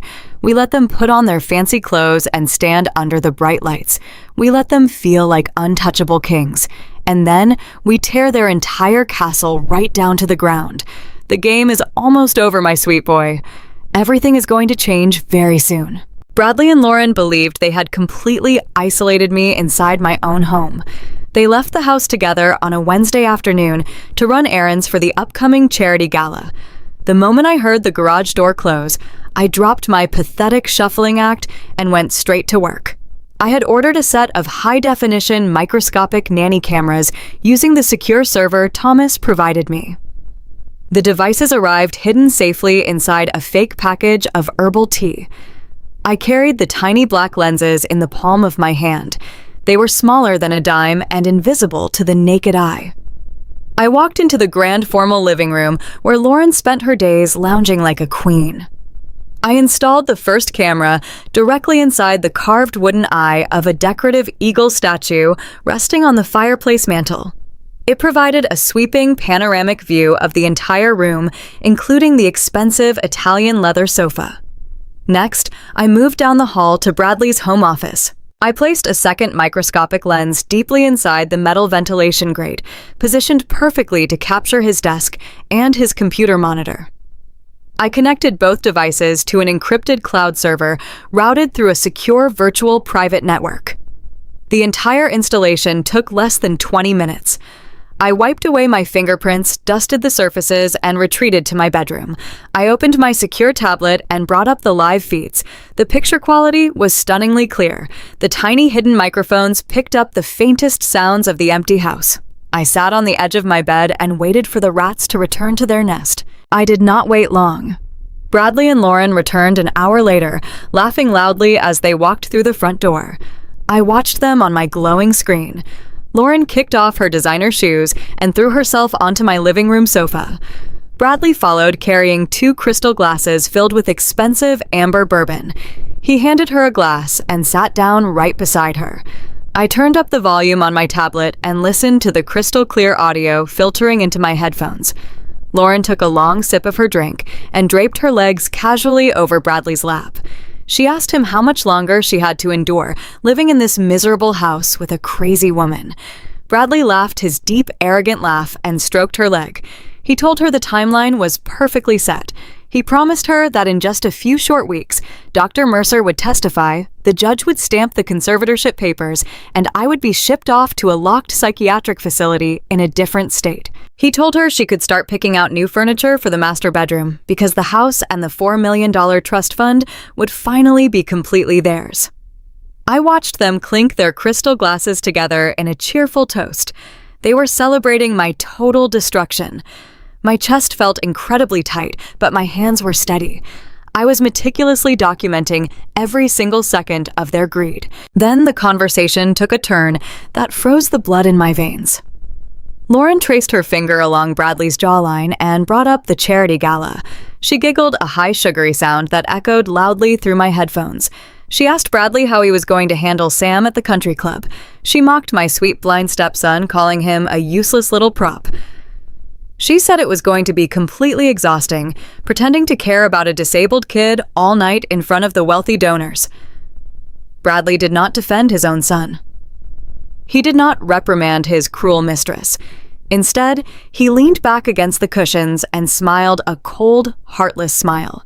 He told Lauren that Sam was the ultimate sympathy card. Bradley bragged that bringing a blind boy onto the stage would guarantee massive financial donations and perfectly secure his reputation as a selfless, devoted father. He laughed and said the best part was that Sam could not even see the audience anyway, so he would just stand there and look pathetic exactly as planned. Lauren erupted into cruel, hysterical laughter. Bradley joined her, pulling her into a deep, passionate kiss right there on my sofa. They openly mocked a helpless blind child just to boost their own inflated egos. That was the exact moment any lingering trace of mercy inside my soul completely vanished. I pressed the record button and captured every single frame of their disgusting display. I closed the viewing application and transferred the freshly captured high-definition video directly into my encrypted master folder. I now possessed the ultimate, unassailable proof. I had Bradley's fraudulent wealth management ledgers. I had the offshore routing numbers. I had the forged medical diagnosis. And now, I had crystal clear video evidence of his affair and his recorded confessions of fraud and child abuse. But I knew a cornered animal is incredibly dangerous. Bradley was a powerful man with highly wealthy connections. If he suspected I was coming for him, he might try to silence me physically before I could strike. I needed an absolute fail-safe. I opened a highly secure encrypted email client. I attached every single file from the master folder to a new message. I typed out a detailed explanation of Bradley's embezzlement scheme, targeting his elderly clients. I outlined his massive conspiracy to commit medical fraud and steal my family inheritance. I addressed the email directly to the top investigative divisions of the Federal Bureau of Investigation and the Securities and Exchange Commission. Then I activated a delayed sending protocol, creating a digital dead man switch. I set the automated timer for exactly 48 hours. If I did not manually log in and reset the timer every 2 days, the email would automatically blast all the explosive evidence to the federal authorities. Bradley could try to lock me away, but no matter what happened to me, his severe financial crimes would be broadcast to the people who could put him in federal prison for the rest of his natural life. I locked the tablet and hid it beneath the heavy floorboards under my bed. The digital trap was fully armed. The charity gala was tomorrow night. Bradley desperately wanted to put on a spectacular show for his wealthy friends. I was going to give him a performance he would never survive. The house was perfectly still on Wednesday morning. Bradley had left for another so-called emergency meeting at the wealth management firm. Lauren was out shopping for designer dresses for the upcoming charity gala. I sat alone at the massive mahogany dining table. I opened my encrypted laptop and took a slow, deep breath. The dull fog I had been pretending to live in evaporated completely. My posture straightened and my mind snapped into razor-sharp focus. For years, I had played the role of the quiet, supportive wife. Bradley had completely forgotten that, before we met, I was a senior forensic auditor for a major corporate accounting firm. I spent a decade dismantling complex financial fraud and tracking stolen assets across the globe. He thought he could outsmart me with a few hidden folders and a fake medical diagnosis. He was about to learn a very painful lesson. I pulled up the stolen digital spreadsheet I had copied from his home office. The offshore routing numbers blinked on my screen like a map to his buried treasure. I was going to follow the money, and I was going to tear his entire financial empire down to the studs. I began tracing the primary routing codes through international banking databases. Bradley was arrogant, but he was not a genius. He had used a very standard layering technique to hide the embezzled funds. He funneled the stolen money from his elderly clients into a series of domestic shell companies registered in Delaware. From there, the funds were transferred into offshore accounts located in the Cayman Islands. I opened a new tracking program and started mapping the exact flow of the cash. Every single stolen dollar had a digital footprint. I watched the numbers move from the retirement accounts of retired school teachers directly into the corporate entity Bradley used to pay for his luxury lifestyle. The sheer volume of the theft was staggering. He was draining hundreds of thousands of dollars every quarter. My fingers flew across the keyboard, capturing screenshots and downloading permanent transaction ledgers.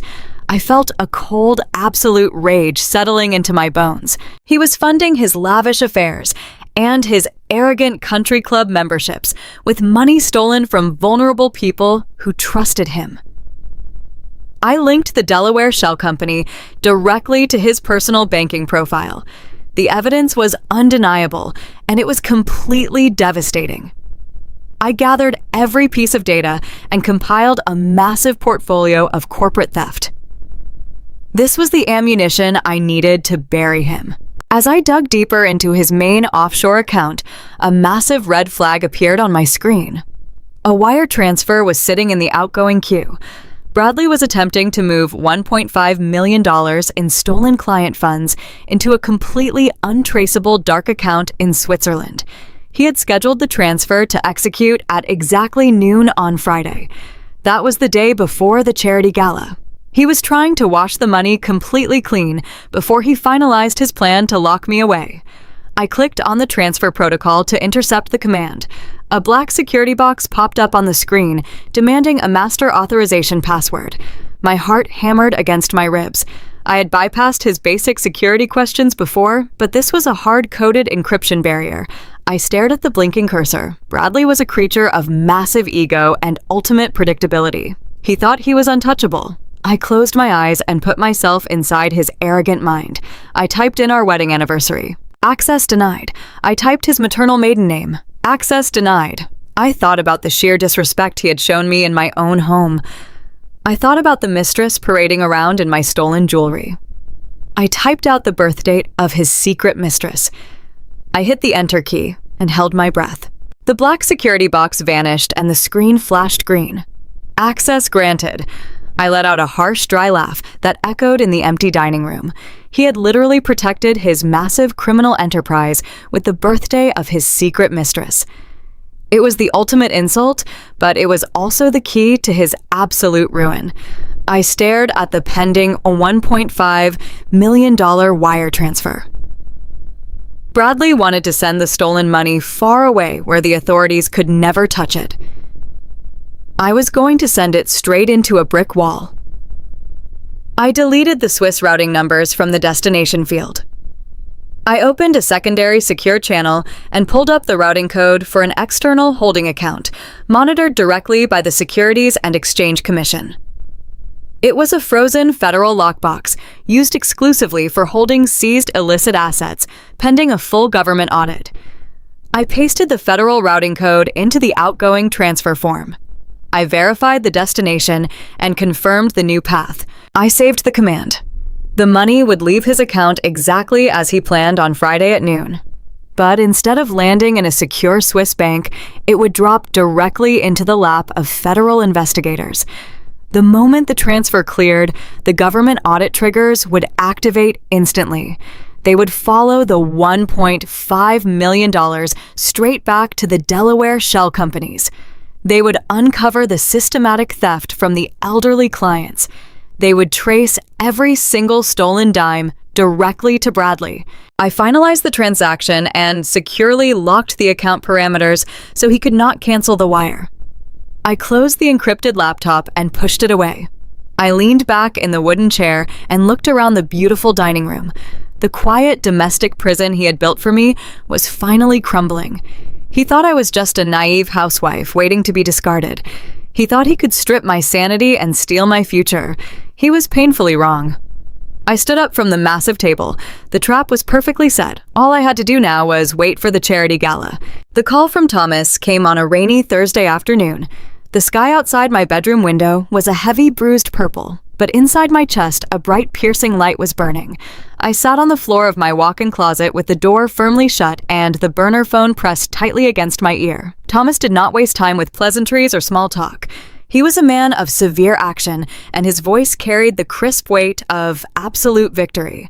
He told me the final signatures had been verified and recorded by the state authorities. The irrevocable blind trust was now fully active and officially registered. My $4 million inheritance had been completely drained from my personal accounts and successfully transferred into the ironclad fortress we had built together. The money was entirely out of my name. It belonged exclusively to my stepson, Sam, now. Thomas assured me that the legal walls surrounding the trust were impenetrable. He explained that even if Bradley somehow managed to bribe every judge in the county to grant his fraudulent conservatorship petition, he would find absolutely nothing waiting for him. The personal bank accounts were empty. The trust was perfectly shielded by layers of corporate litigation that Bradley could never pierce. The conservatorship plan was completely and legally useless. I thanked Thomas from the bottom of my heart. I hung up the burner phone and pressed my forehead against the cool wooden panels of my closet door. A massive, suffocating weight lifted off my shoulders. I was legally bulletproof. Bradley and his sister Rebecca had spent months meticulously weaving a web of lies and legal manipulation to trap me. They thought they had backed a helpless, vulnerable woman into a dark corner. They had no idea they had just walked into an empty cage while the real predator locked the door behind them. I spent the next 2 days moving through my own house like an invisible ghost. I perfected my heavily medicated performance down to the smallest detail. I let my shoulders droop and my eyes lose their focus. I shuffled my feet across the hardwood floors and stared blankly at the expensive paintings on the walls. Bradley watched me with a look of supreme satisfaction. He truly believed his toxic pills were working. He believed my mind was slowly dissolving into a compliant, submissive puddle. He was so blinded by his own towering greed that he never noticed the absolute clarity hiding just behind my vacant stare. Lauren was even worse. She pranced around my kitchen wearing my expensive clothes and drinking my vintage wine. She treated me like a piece of broken furniture that was about to be thrown out in the garbage. I watched them whisper to each other and exchange smug, victorious glances. They were completely drunk on their own perceived brilliance. I let them have their fun. I let them feel like royalty because I knew exactly what was coming. I knew that every single dollar Bradley thought he was about to steal was already gone. I knew that his offshore accounts were wired to alert federal investigators. I knew that microscopic cameras had recorded every vile word they had spoken. I held the absolute power of their total destruction right in the palm of my hand. I just needed the perfect stage to execute my final move. Saturday finally arrived, the day of the massive charity gala. The air in the house was buzzing with frantic energy. Catering companies and event planners were calling Bradley constantly. He was pacing the living room in his tailored tuxedo, shouting orders into his phone and admiring his own reflection in the hallway mirror. Lauren had spent 3 hours in the guest house getting her hair and makeup professionally done. She walked into the main house wearing a stunning emerald green gown that she had undoubtedly purchased using Bradley's stolen funds. She looked like a wealthy socialite, but her cruel, shallow nature ruined the beautiful illusion. I sat on the edge of the living room sofa wearing a faded gray bathrobe. I let my hair hang in a messy tangle around my face. Bradley walked over to me and adjusted his silk bow tie. He looked down at me with an expression of deep theatrical pity. "Caroline, sweetheart," he said, his voice dripping with thick condescension. "Today is a very important day for the firm and for my public image. I need everything to be absolutely perfect. You look so incredibly exhausted. I think it is best if you just stay in your room tonight. The bright lights and the loud crowds at the country club would only confuse your poor fragile brain. You need to rest." I looked up at him and blinked slowly. I let my voice tremble as I spoke. "But Bradley," I whispered. "What about Sam? You said we were going to be a family tonight." Bradley patted my cheek with a cold, heavy hand. "Do not worry about Sam," he replied smoothly. "Lauren is going to help me guide him onto the stage. He is going to be a wonderful little inspiration for the donors. You just go upstairs and take your medicine. Get some rest, Caroline. Let the adults handle the real world." I nodded weakly and stood up from the sofa. I shuffled slowly toward the grand staircase, leaning heavily on the wooden banister. I walked up the steps and did not look back. I went straight into my bedroom and gently pushed the door closed. I heard the loud, sharp click of the heavy front door shutting downstairs. I walked over to the window and looked out at the driveway. I watched Bradley help Sam into the back seat of his luxury sedan. I watched Lauren slide into the passenger seat and flip down the visor mirror to check her lipstick. The engine roared to life and the car glided smoothly out of the gates, heading straight for the Oak Ridge Country Club.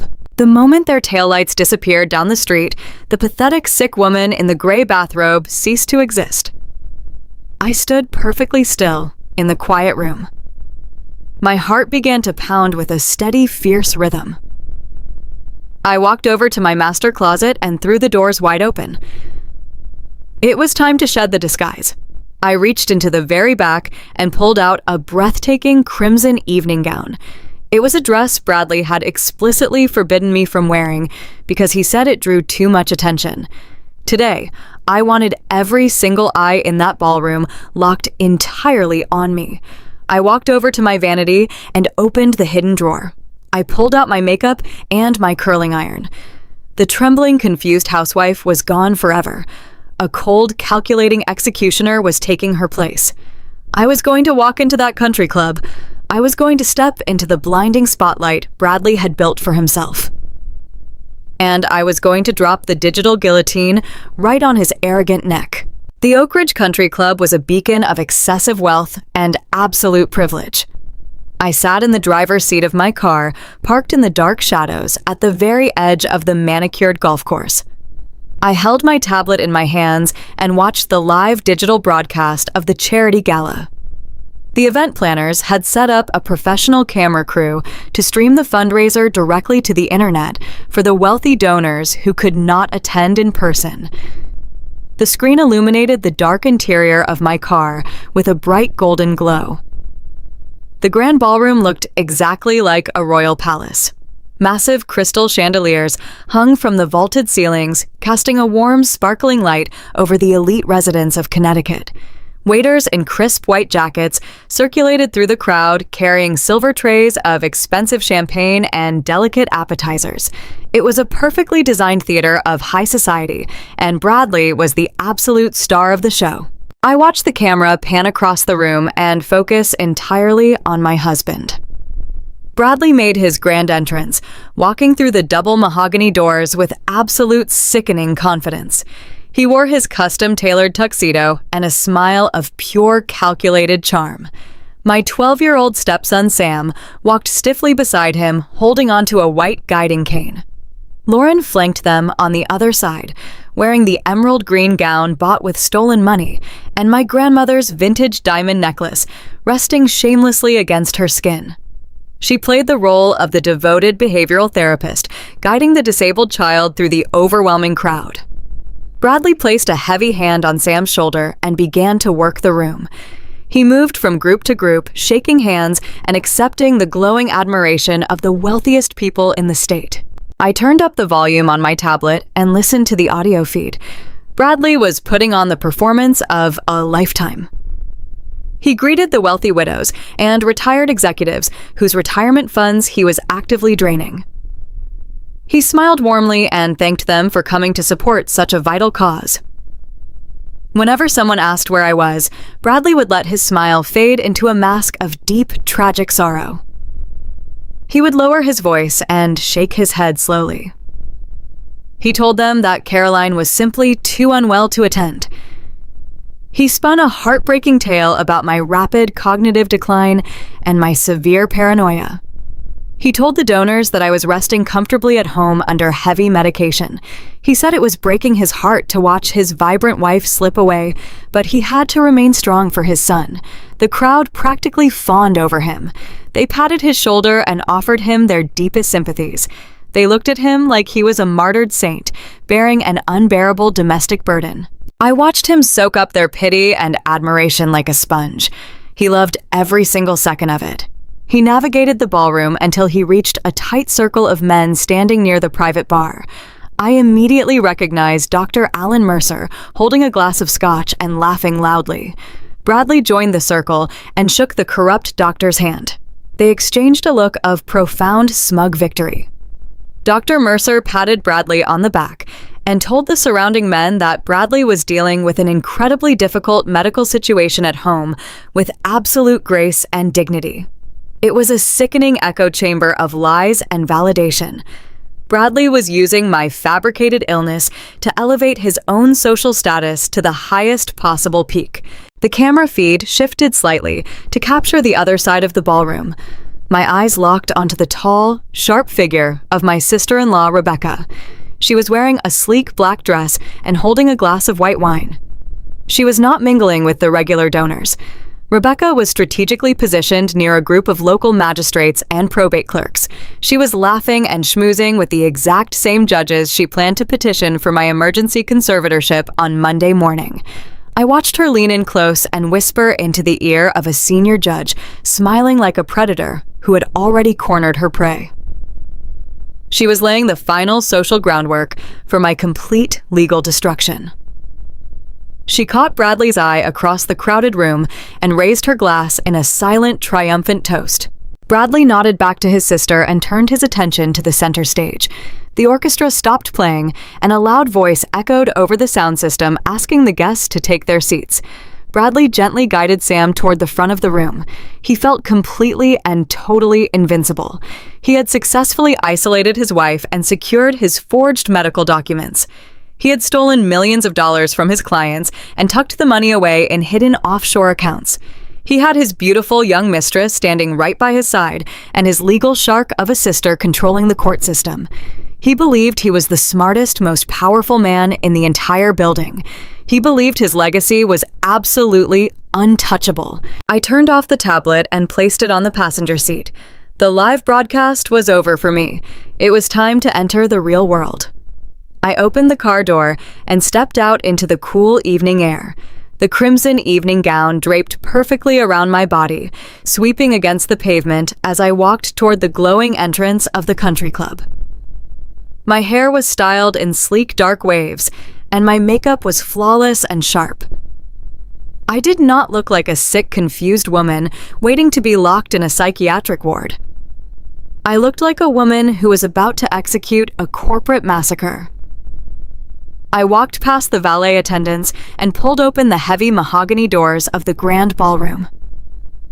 Bradley was about to take the microphone and address his adoring audience.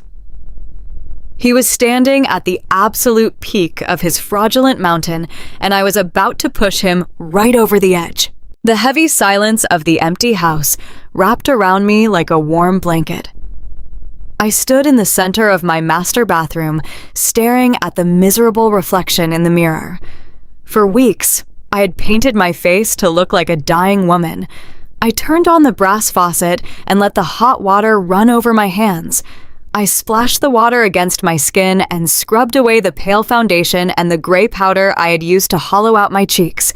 I washed away the pathetic victim Bradley thought he had created. I grabbed a white towel and dried my face. When I looked back into the mirror, my true self was staring back at me. My skin was flushed and my eyes were bright and sharp. The confused housewife was completely gone. I walked back into my master closet and let the oversized gray bathrobe fall to the floor. I reached for the stunning crimson designer gown I had hidden away. I stepped into the expensive silk and pulled it up over my shoulders. The fabric clung to my body perfectly, like a suit of armor forged for a modern war. I reached behind my back and pulled the long zipper closed. I sat down at my vanity and plugged in my curling iron. I smoothed out the wild, tangled mess of my hair and styled it into sleek, elegant waves that cascaded down my back. I opened my jewelry box and bypassed the cheap costume pieces Lauren had left behind. I pulled out a heavy gold necklace and fastened it around my neck. Finally, I uncapped a tube of deep red lipstick and painted my lips. I stood up and smoothed my hands down the sides of the crimson gown. I was no longer the prey. I was the executioner. I walked down the grand staircase with my head held high. My high heels clicked sharply against the hardwood floors, echoing through the massive, empty mansion. I grabbed my encrypted tablet from the kitchen counter and walked out the front door. The cool night air hit my face as I stepped onto the driveway. A sleek black luxury sport utility vehicle was idling quietly near the front gates. The tinted back window rolled down slowly. Thomas was sitting in the back seat, wearing a dark charcoal suit. He gave me a single firm nod of approval. 2 massive private security guards stepped out of the front doors of the vehicle. They wore matching black suits and earpieces. They did not say a word as they opened the back door for me. I slid into the leather seat next to Thomas. The heavy door closed, shutting out the noise of the street. "You look absolutely incredible," Caroline Thomas said, his voice steady and calm. "Are you fully prepared for what comes next?" I looked down at the encrypted tablet resting in my lap. I thought about the stolen millions and the hidden cameras. I thought about my blind stepson standing on a stage being used as a prop by a monster. I looked back at Thomas and gave him a cold, hard smile. "I have never been more ready for anything in my entire life," I replied. Thomas tapped the glass partition separating us from the driver. The black vehicle pulled smoothly out of my driveway and headed toward the Oak Ridge Country Club. I watched the city lights blur past the window. My heart was pounding with a slow, methodical rhythm. I felt no fear and no hesitation. I only felt a deep, burning desire to watch Bradley lose absolutely everything. The drive to the country club took exactly 20 minutes. We pulled past the long line of expensive luxury cars, waiting for the valet attendants. Thomas instructed our driver to bypass the grand main entrance entirely. We circled around to the back of the massive building and parked near the private service doors. The 2 large security guards stepped out first and scanned the area. They signaled that the path was clear. I stepped out of the vehicle and smoothed the skirt of my crimson gown. Thomas walked directly beside me, holding a small leather briefcase. The security guards flanked us on either side, forming a tight, protective wall.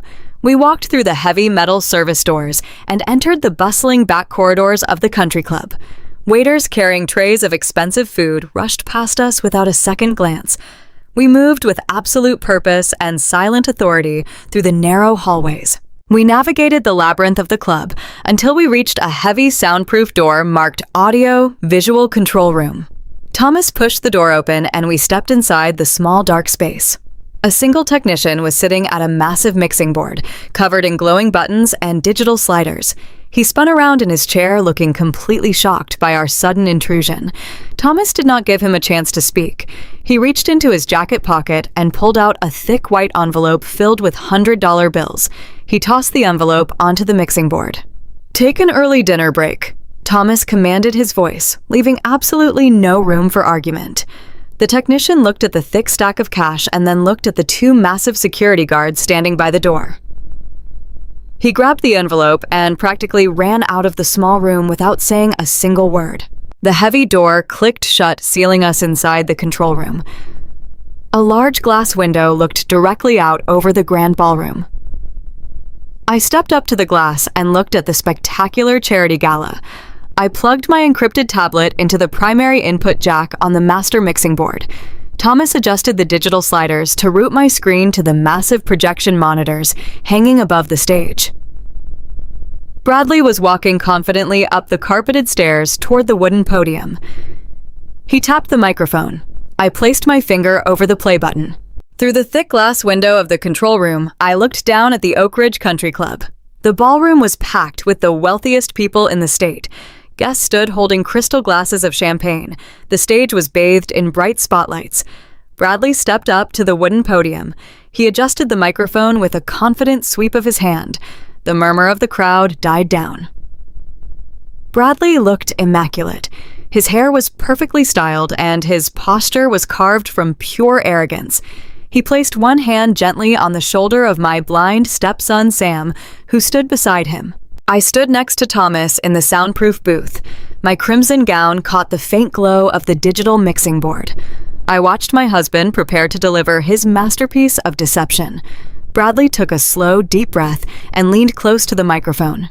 His voice echoed through the massive speakers, filling the silent ballroom with a rich, warm tone. He thanked everyone for coming out to support such a vital cause. He spoke about the children who would benefit from their generous donations. He sounded sincere. He sounded like a man who dedicated his life to serving others. I watched the donors gazing up at him with absolute admiration. They were completely mesmerized by his polished charm. Then Bradley transitioned to the next phase of his performance. He lowered his head and let a heavy sigh escape his lips. The entire ballroom seemed to hold its breath. Bradley pulled Sam closer to his side and looked out at the audience with eyes full of fabricated sorrow. He told them family was the most important thing in the world. He said true love requires unimaginable sacrifice. He let his voice crack, perfectly right on cue, as he mentioned my name. He told the crowd his beautiful wife Caroline could not be there tonight because she was fighting a tragic battle against a rapid cognitive decline. He spun a sickening tale about how hard it was to watch the woman he loved slip away into the dark shadows of her failing mind. I felt a cold, lethal energy pulsing through my veins. He was standing on a stage using my fake illness to elevate his social status. He told the audience he had to be strong for his family. He said he had to carry the heavy burden alone to protect his wife. I looked at the front. Lauren was standing there in her emerald green dress, dabbing at her dry eyes with a silk tissue, pretending to be moved. She wore my grandmother's diamond necklace, proudly against her skin. A few tables away, my sister-in-law, Rebecca, nodded solemnly, soaking up the sympathy from the local judges beside her. They were playing their parts perfectly in this massive theater of cruelty. Bradley reached the climax of his speech. He looked down at Sam and gently stroked the boy's hair. He told the audience that Sam was his daily inspiration and his guiding light.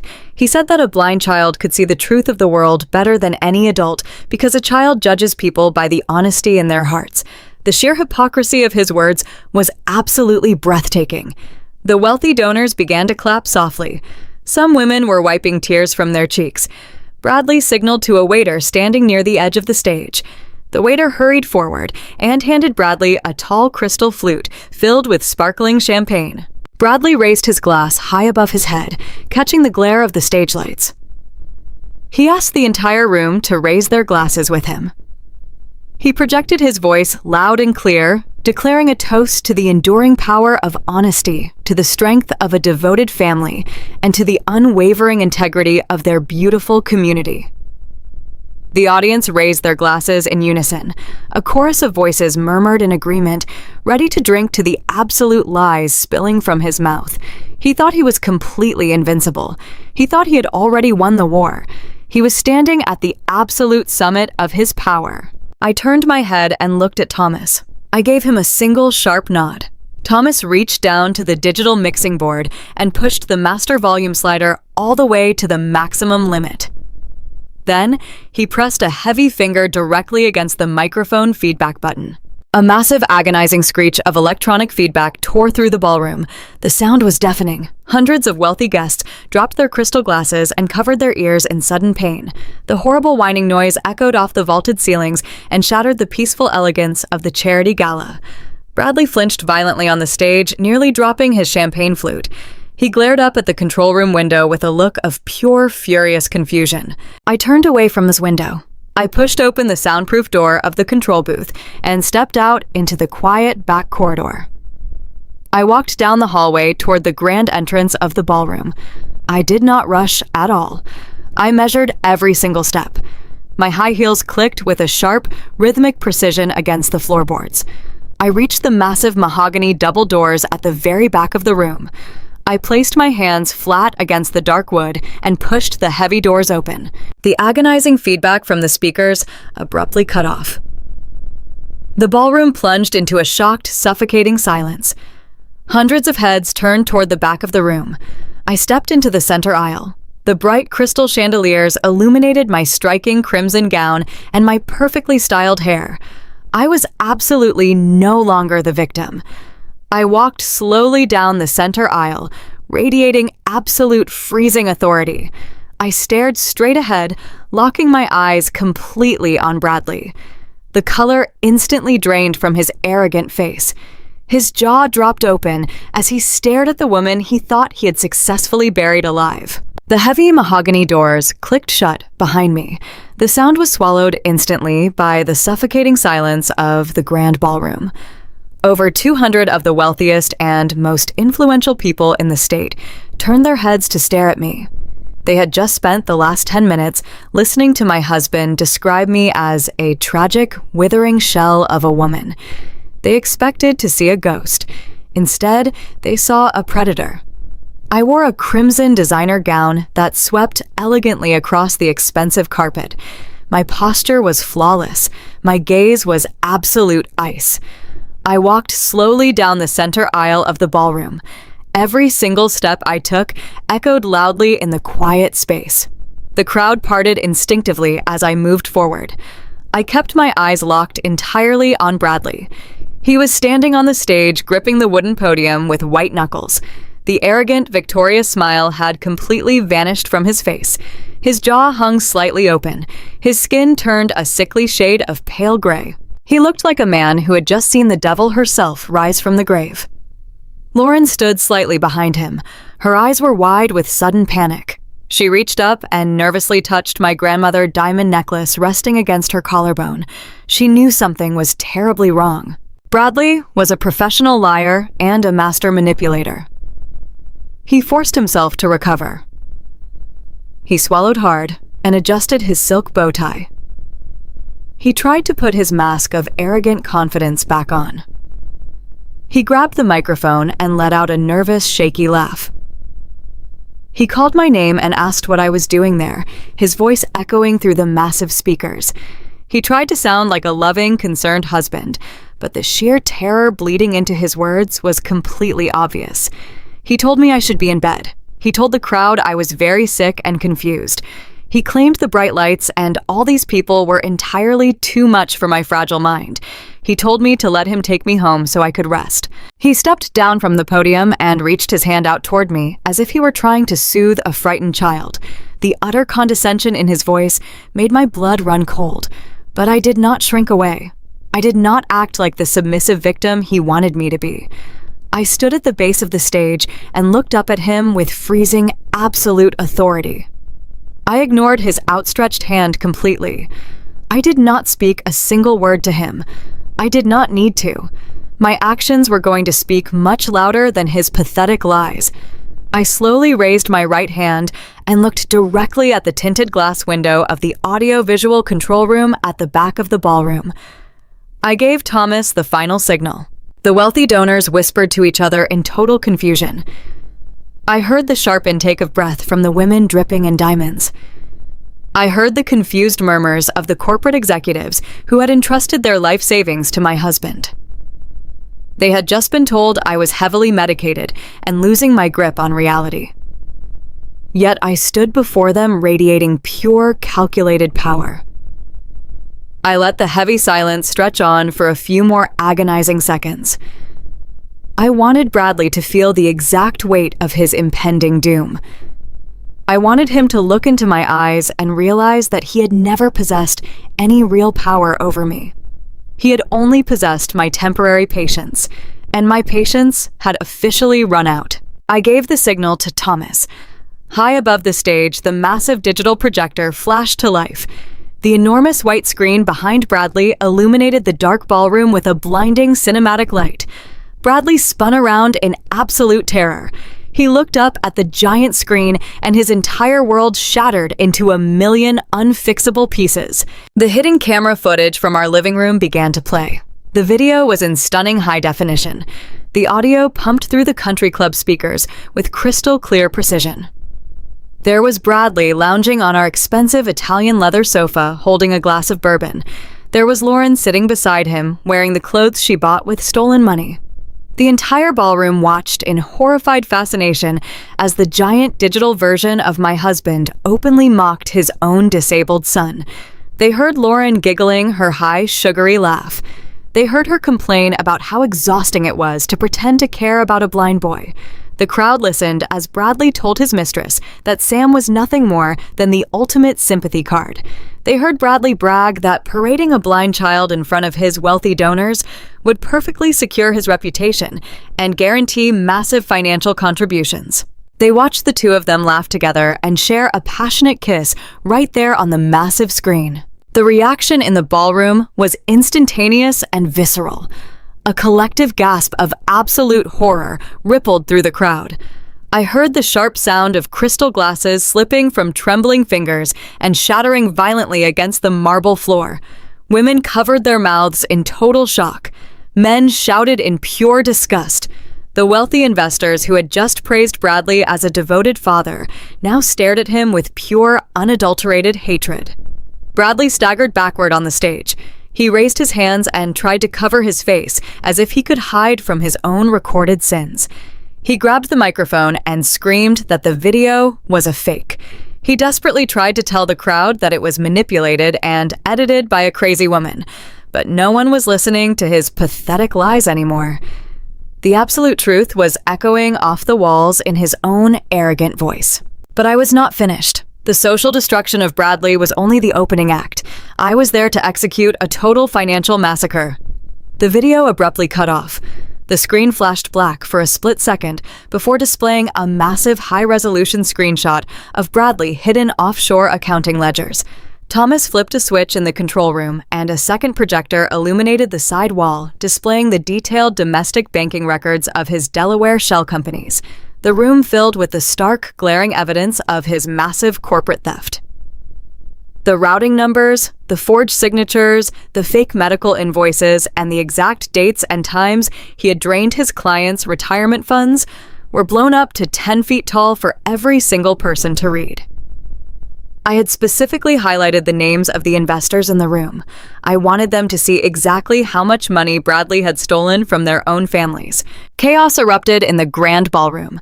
Several older executives pushed their way toward the stage, their faces purple with incredible rage. They pointed at the massive screen, demanding to know where their money had gone. They shouted that they were going to ruin him entirely.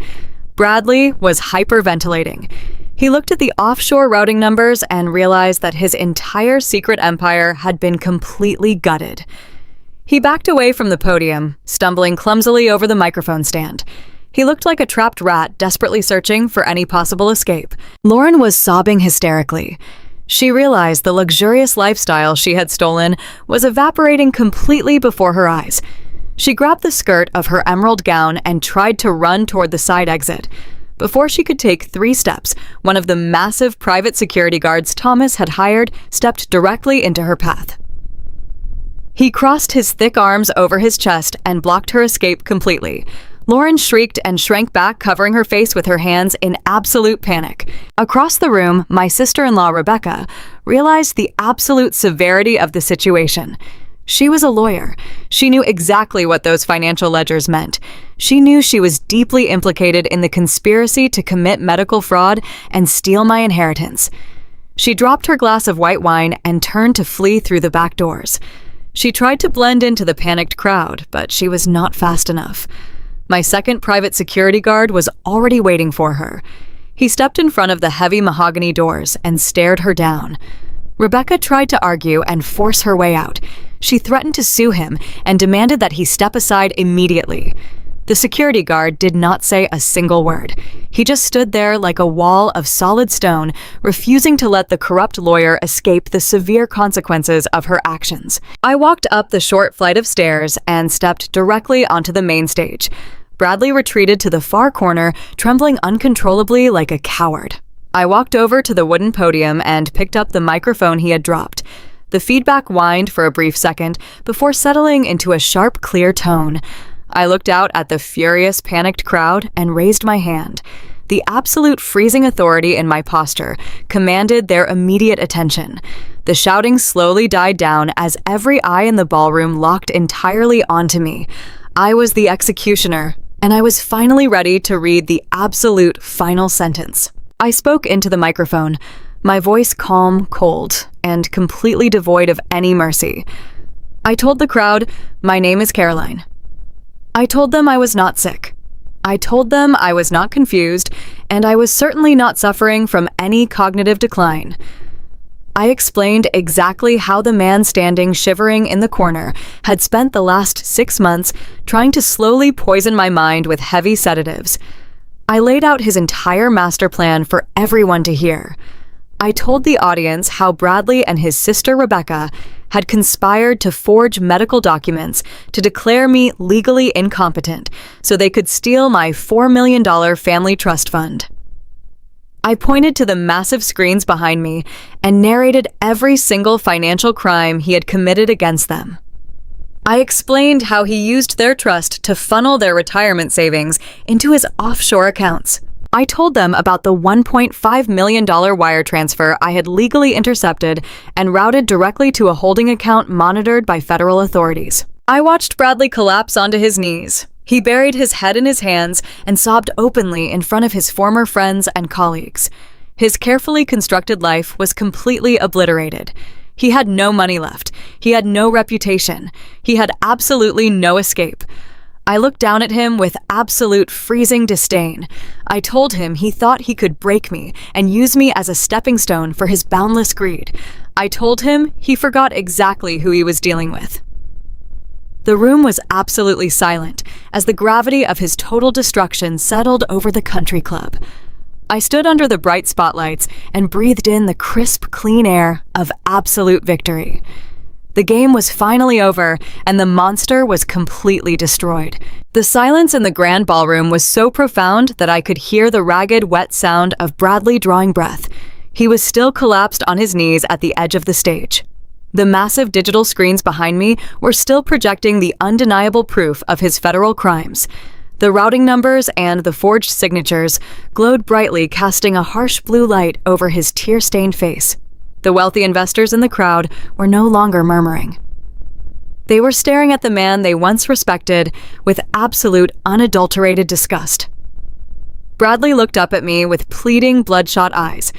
He opened his mouth to speak, but he had absolutely nothing left to say.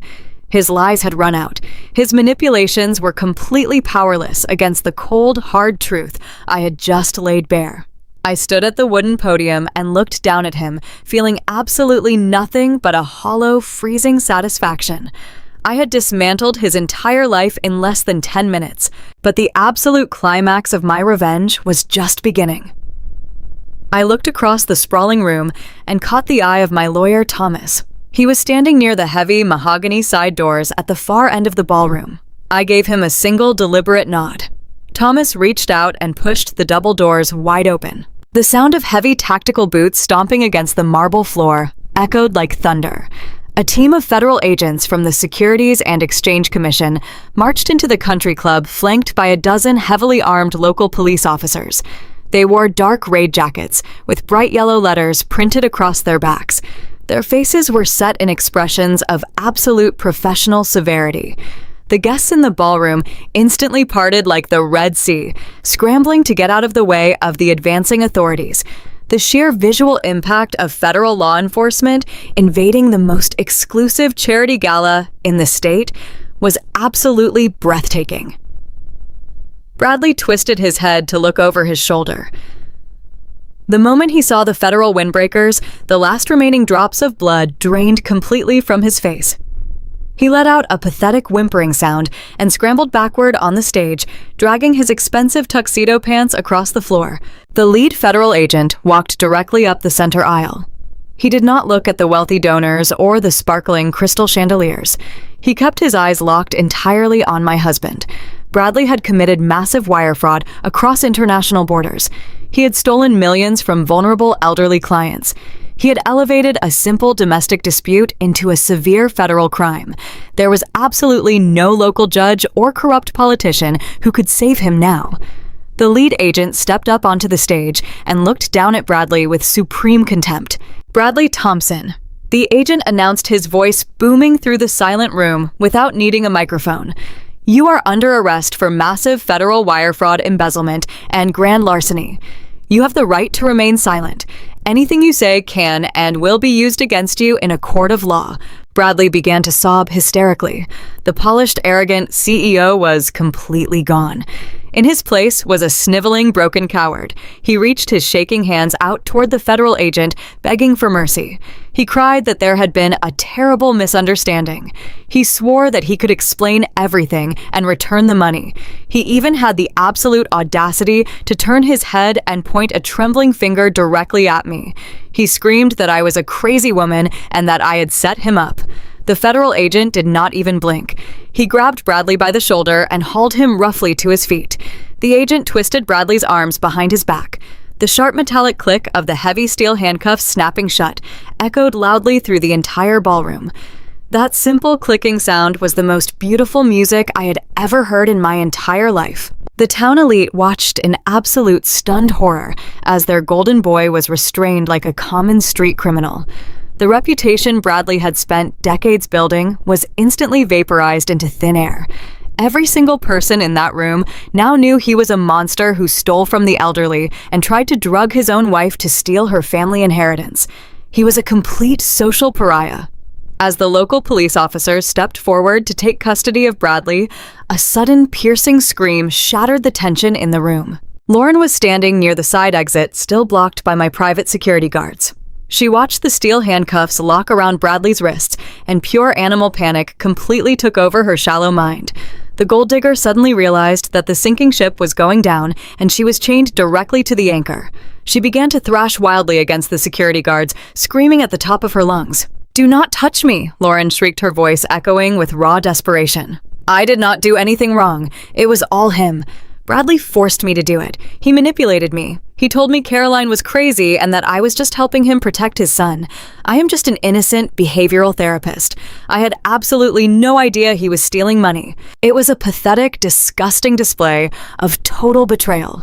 The woman who had lounged on my sofa wearing my stolen diamonds was now weeping and begging for her own survival. She threw Bradley under the bus without a single second of hesitation. Bradley stopped crying and stared at his beautiful young mistress with a look of absolute devastated betrayal. He realized in that exact moment that she had never loved him. She had only loved his stolen money. And the second the money was gone, her love instantly turned to poison.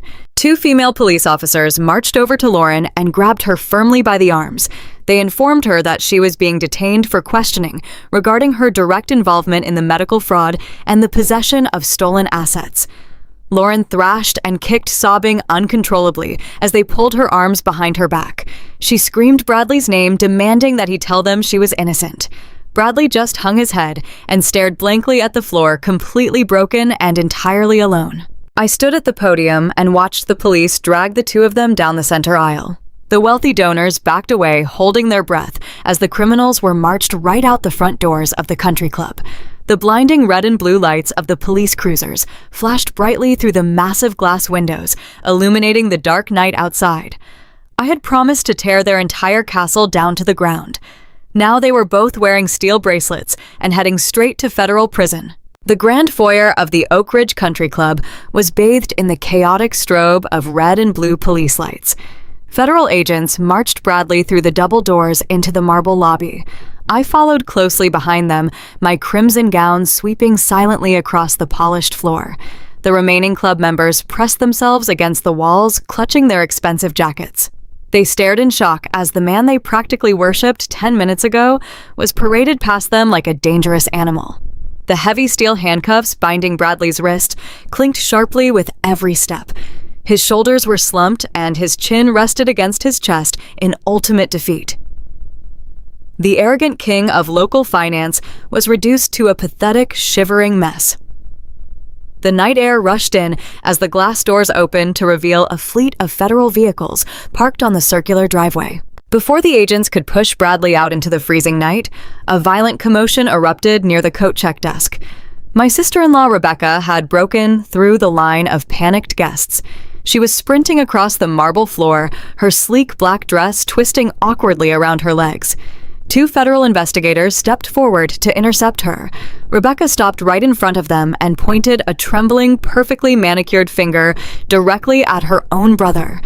Her legal survival instincts had taken over her rational mind.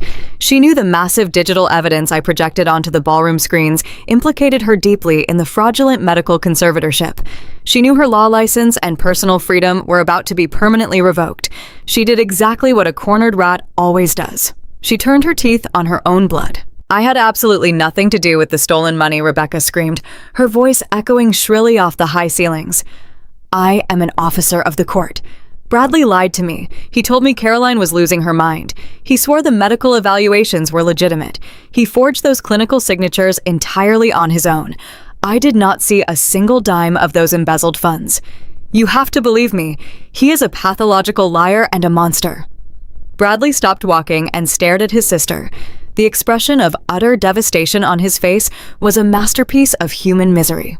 The woman who helped him build my legal cage was now publicly throwing him under the wheels of federal justice. He opened his mouth to beg his sister to stop talking, but the lead federal agent shoved him forward toward the waiting squad cars. The beautiful chaos was not finished. A loud scuffle broke out near the velvet ropes of the VIP entrance. Lauren was desperately trying to slip through a side door leading to the golf cart paths. She had kicked off her designer heels and was running barefoot across the cold floor, carrying the heavy skirt of her emerald green gown. She did not get very far. Two female police officers caught up to her in seconds. They grabbed Lauren by the arms and slammed her roughly against the wood-paneled wall. Lauren shrieked in genuine terror. She cried out that she was just a therapist and was completely innocent. The officers ignored her pathetic whining. They spun her around and forced her arms behind her back. One officer loudly informed Lauren she was being placed under arrest for criminal conspiracy and felony wire fraud. The officer violently unclasped the vintage diamond teardrop necklace from Lauren's neck, stating the jewelry was seized as stolen evidence. Lauren collapsed into a puddle of bright green silk and sobbing tears as the heavy handcuffs clicked around her wrists. The glamorous, wealthy life she thought she had stolen from me was officially over. I walked slowly out through the sliding glass doors and stepped onto the driveway. The night air was freezing, but I did not feel the cold. I watched the federal agents press Bradley against the side of a black, armored utility vehicle to search his pockets. He looked completely and utterly broken. His custom tuxedo was wrinkled and stained with his terrified sweat. He turned his head and saw me standing on the pavement. He saw the sharp, beautiful crimson gown and the absolute clarity in my eyes. He broke away from this agent's grip for a fraction of a second and dropped heavily to his knees on the rough concrete. The harsh red and blue police lights washed over his face. He looked up at me with tears streaming down his cheeks. "Caroline, please." He begged, his voice cracking into a miserable, pathetic sob. "Please stop them. Tell them you made a mistake. We can fix this. I am your husband. I love you. We are a family. Please have mercy on me. I will do anything you want. Just please, do not let them take me away." I walked forward until I was standing less than 2 feet away from him. I looked down at the man who had tried to erase my existence. I felt no pity. I felt no sorrow. I felt absolutely nothing but the freezing calm of a frozen winter lake. I spoke with a quiet, lethal precision. "You thought you could steal my life and throw me in the dark? Bradley," I said, my voice dropping to a terrifying whisper. "You thought you could mock a helpless blind child and build your kingdom on our suffering. You built a magnificent trap, but you made one fatal miscalculation. You forgot that before I was your compliant little wife, I was a predator who hunted men exactly like you for a living." I leaned in closer so only he could hear my final, absolute truth. "Never underestimate the brutal, calculating intelligence of a mother protecting her child," I whispered coldly. "Enjoy your new concrete cage." I turned my back on him and walked away. I did not look over my shoulder as the federal agents shoved him into the dark vehicle and slammed the heavy door shut. The sirens wailed into the night, carrying the garbage out of my city. I stood in the driveway and took a deep breath of the fresh, clean air. The storm was finally over, and my family was perfectly safe. 6 months have passed since the night the heavy mahogany doors of the Oak Ridge Country Club slammed shut on Bradley and his fragile empire of lies. I'm sitting on the wide wrap-around porch of our brand new home in the quiet rolling hills of upstate New York. The morning sun feels warm and golden against my skin. I am holding a ceramic mug of hot, dark roast coffee and watching the leaves blow gently in the cool autumn breeze. There are no more secret sedatives hidden in my evening tea. There are no more vicious, gaslighting whispers telling me that I am losing my mind. There's only the crisp, clean reality of a brand new day. My stepson Sam is sitting on the porch swing beside me. He is running his fingers over a Braille adventure book, smiling brightly as the story unfolds under his hands. He looks completely healthy and incredibly happy. He is no longer a prop used to gather fake sympathy and stolen money. He is just a normal 12-year-old boy who is finally safe and deeply loved. The federal trial was swift and completely brutal. The massive mountain of high-definition video evidence and offshore banking ledgers I provided left Bradley with absolutely zero room to maneuver or negotiate. He stood in the sterile courtroom looking pathetic and incredibly small as the federal judge handed down a massive 15-year sentence in a maximum security penitentiary. Bradley will spend the next decade and a half locked inside a tiny concrete cell, completely stripped of his custom-tailored suits and his expensive vintage bourbon. There will be no more charity galas and no more adoring crowds to feed his massive ego. He is nothing but a convicted felon, wearing a cheap orange jumpsuit and staring at a blank cinderblock wall for the rest of his foreseeable future. Lauren did not fare much better in the eyes of the law. She tried to cry and play the innocent, naive victim, but the audio recordings proved she was a willing and greedy, eager participant in the dark conspiracy to drug me and steal my family inheritance. She sobbed uncontrollably when she was sentenced to 3 long years in a federal minimum security facility. She will spend her prime years doing heavy manual labor and scrubbing cafeteria floors. The glamorous, wealthy life she thought she had successfully stolen is nothing but a distant, evaporating memory. Her beautiful emerald gowns and my stolen family diamonds were entirely seized by the federal government to help pay back the elderly victims she helped defraud. My former sister-in-law, Rebecca, faced the absolute total destruction of her entire professional and personal life. The state legal board permanently revoked her law license, the exact moment the forged medical conservatorship documents were brought into the blinding light of the courtroom. She lost her prestigious corporate partnership and was completely bankrupted by the massive legal fees required to keep herself out of a federal jail cell. She now lives in a tiny, cramped studio apartment, working a minimum wage retail job and hiding from the public eye. The brilliant legal shark who thought she could easily put me in a locked psychiatric ward is now drowning in her own pathetic misery. I reclaimed every single penny of my $4 million family trust fund. I also seized absolute control of the remaining marital assets, leaving Bradley completely and utterly destitute. I fought viciously and won full sole legal custody of Sam. The family court judge took one single look at the hidden camera footage of Bradley cruelly mocking his own disabled child and immediately severed all of his parental rights without a second thought. I moved Sam far out of that toxic, sterile mansion and bought this beautiful, vibrant house far away from the dark memories of the past. We spend our days happily rebuilding our lives and finding true peace in the quiet little moments. Sam reaches out and finds my hand. He squeezes my fingers tightly and tells me he is hungry for breakfast. I smile and kiss the top of his head. I tell him I will make a massive stack of blueberry pancakes with extra maple syrup just the way he loves them. The profound bond we share now is absolutely unbreakable.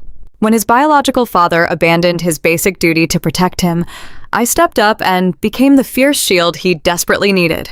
I hired the absolute best physical and emotional therapists in the country to help him process the deep trauma of his past. He is flourishing in amazing ways I never thought possible. His laughter rings warmly through the bright hallways of our home, completely replacing the heavy, suffocating silence that used to haunt us every single day. When I look back in the woman I was 6 months ago, I barely recognize her reflection.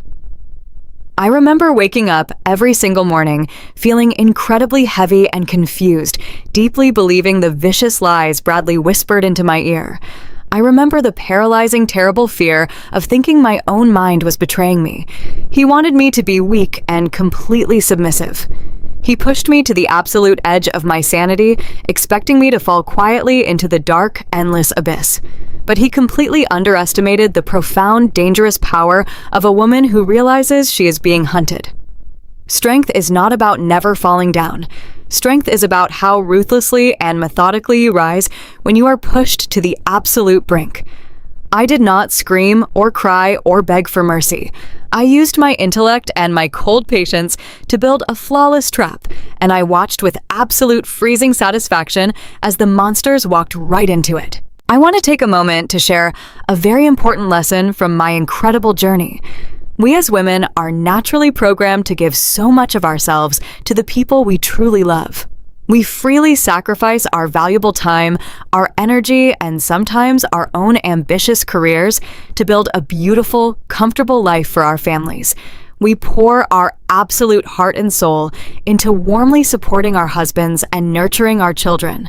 But we must never, ever allow our deep capacity for love to turn us into foolish, blind victims. When you realize that the person you trust most in the entire world is secretly feeding you poison, you must never let them see your fear. When you are completely backed into a dark corner by a monster wearing a charming, handsome smile, you must not throw a loud, messy, emotional tantrum. Meaningless screaming and crying will only give them exactly what they want. They want you to look crazy and completely unstable. Instead, you must wipe away your tears and use your brilliant, sharp intellect. You must become completely cold and deeply calculating. You must quietly and methodically gather your undeniable evidence. Find the hidden bank statements and meticulously record the secret conversations. Build an absolutely flawless legal trap and wait patiently for the perfect moment to spring it. True ultimate power is never loud or hysterical. True power is perfectly silent and beautifully calculated until the exact second it strikes. You must always remember that karma never misses an address. The greedy people and the cruel betrayers of the world will always suffer the most tragic and devastating endings brought about completely by their own greedy hands. They build fragile houses of cards that will inevitably collapse under the heavy weight of their own massive lies. But the kind-hearted women who weather these devastating storms with silent grace and sharp intelligence will always receive the absolute ultimate justice and the beautiful rewards they truly deserve. You are so much stronger than you could ever possibly imagine. You have a roaring bright fire inside of your soul that no toxic man can ever truly extinguish, no matter how hard he tries. If you feel completely satisfied watching this toxic, manipulative husband and his absolute gold digger of a mistress get exactly what they deeply deserved, please take a quick moment to give this video a big like and subscribe to the channel right now. Your wonderful support helps me continue to share these powerful and triumphant stories with incredible people all around the entire world. Please let me know what exact time it is right now where you are watching this thrilling video and what beautiful city or country you are watching from down in the comments below. I truly love reading your amazing messages and connecting with my wonderful audience every single day. Thank you so much for being here with me today, and always remember to stay incredibly strong and brilliantly sharp.